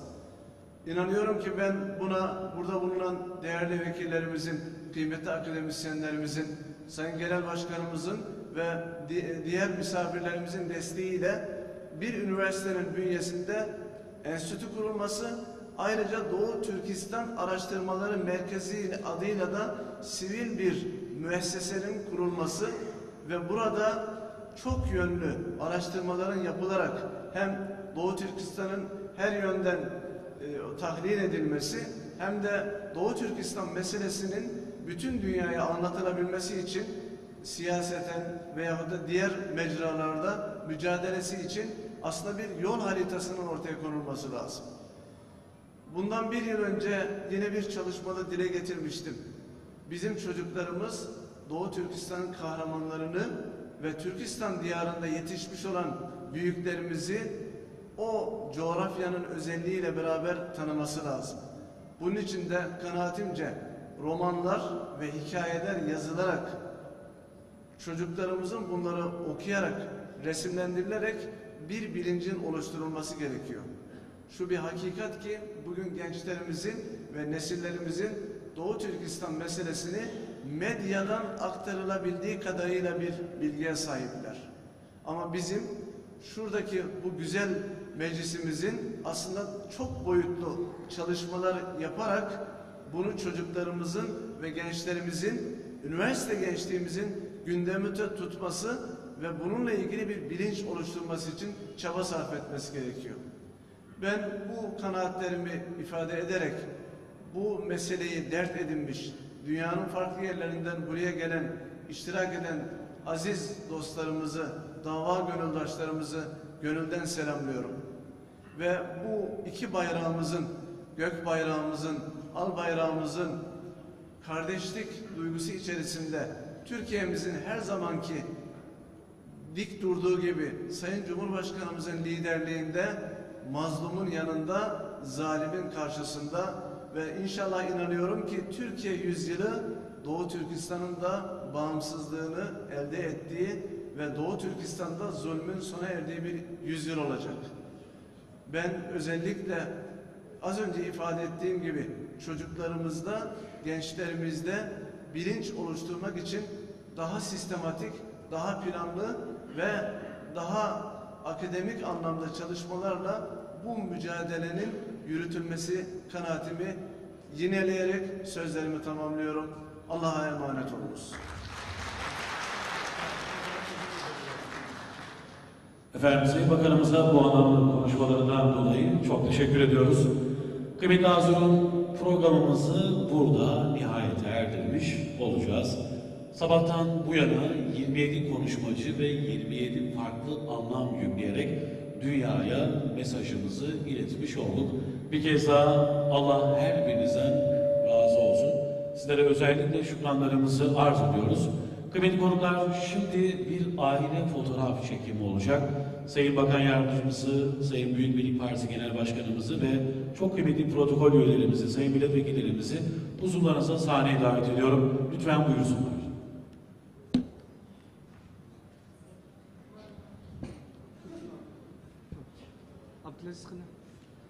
Efendim, kıymetli profesörlerimizi, sivil toplum kuruluşu başkanlarımızı,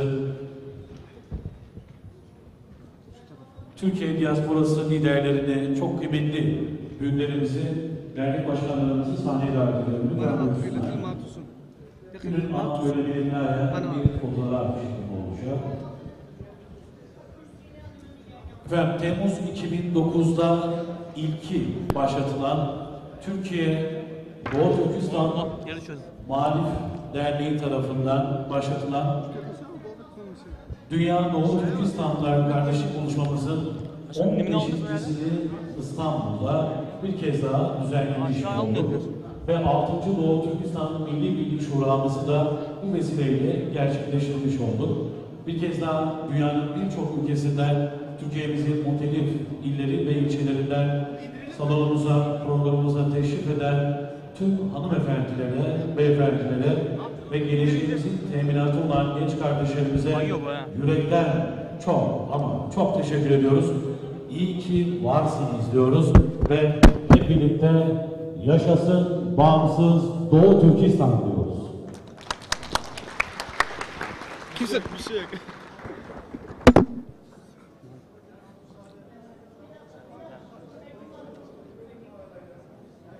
Efendim son kez bir fotoğraf çekimi olacak. Efendim bir kez daha kıymetli protokol üyelerimize böylesine önemli bir günde omuz omuza verip kardeşçe böylesi bir programda buluştukları için çok teşekkür ediyoruz. Katılım gösteren tüm dostlarımızın ömrünün, işinin, aşının bereketli olması niyazıyla hoşça kalın, sağlıcakla kalın diyoruz. Efendim bir öğle yemeği aramız olacak. Öğle yemeği arasından sonra birinci panelimiz başlamış olacak. Bir kez daha kıymetli konuklarımızın izletisine sunmuş olacağız. Lütfen buyursunlar.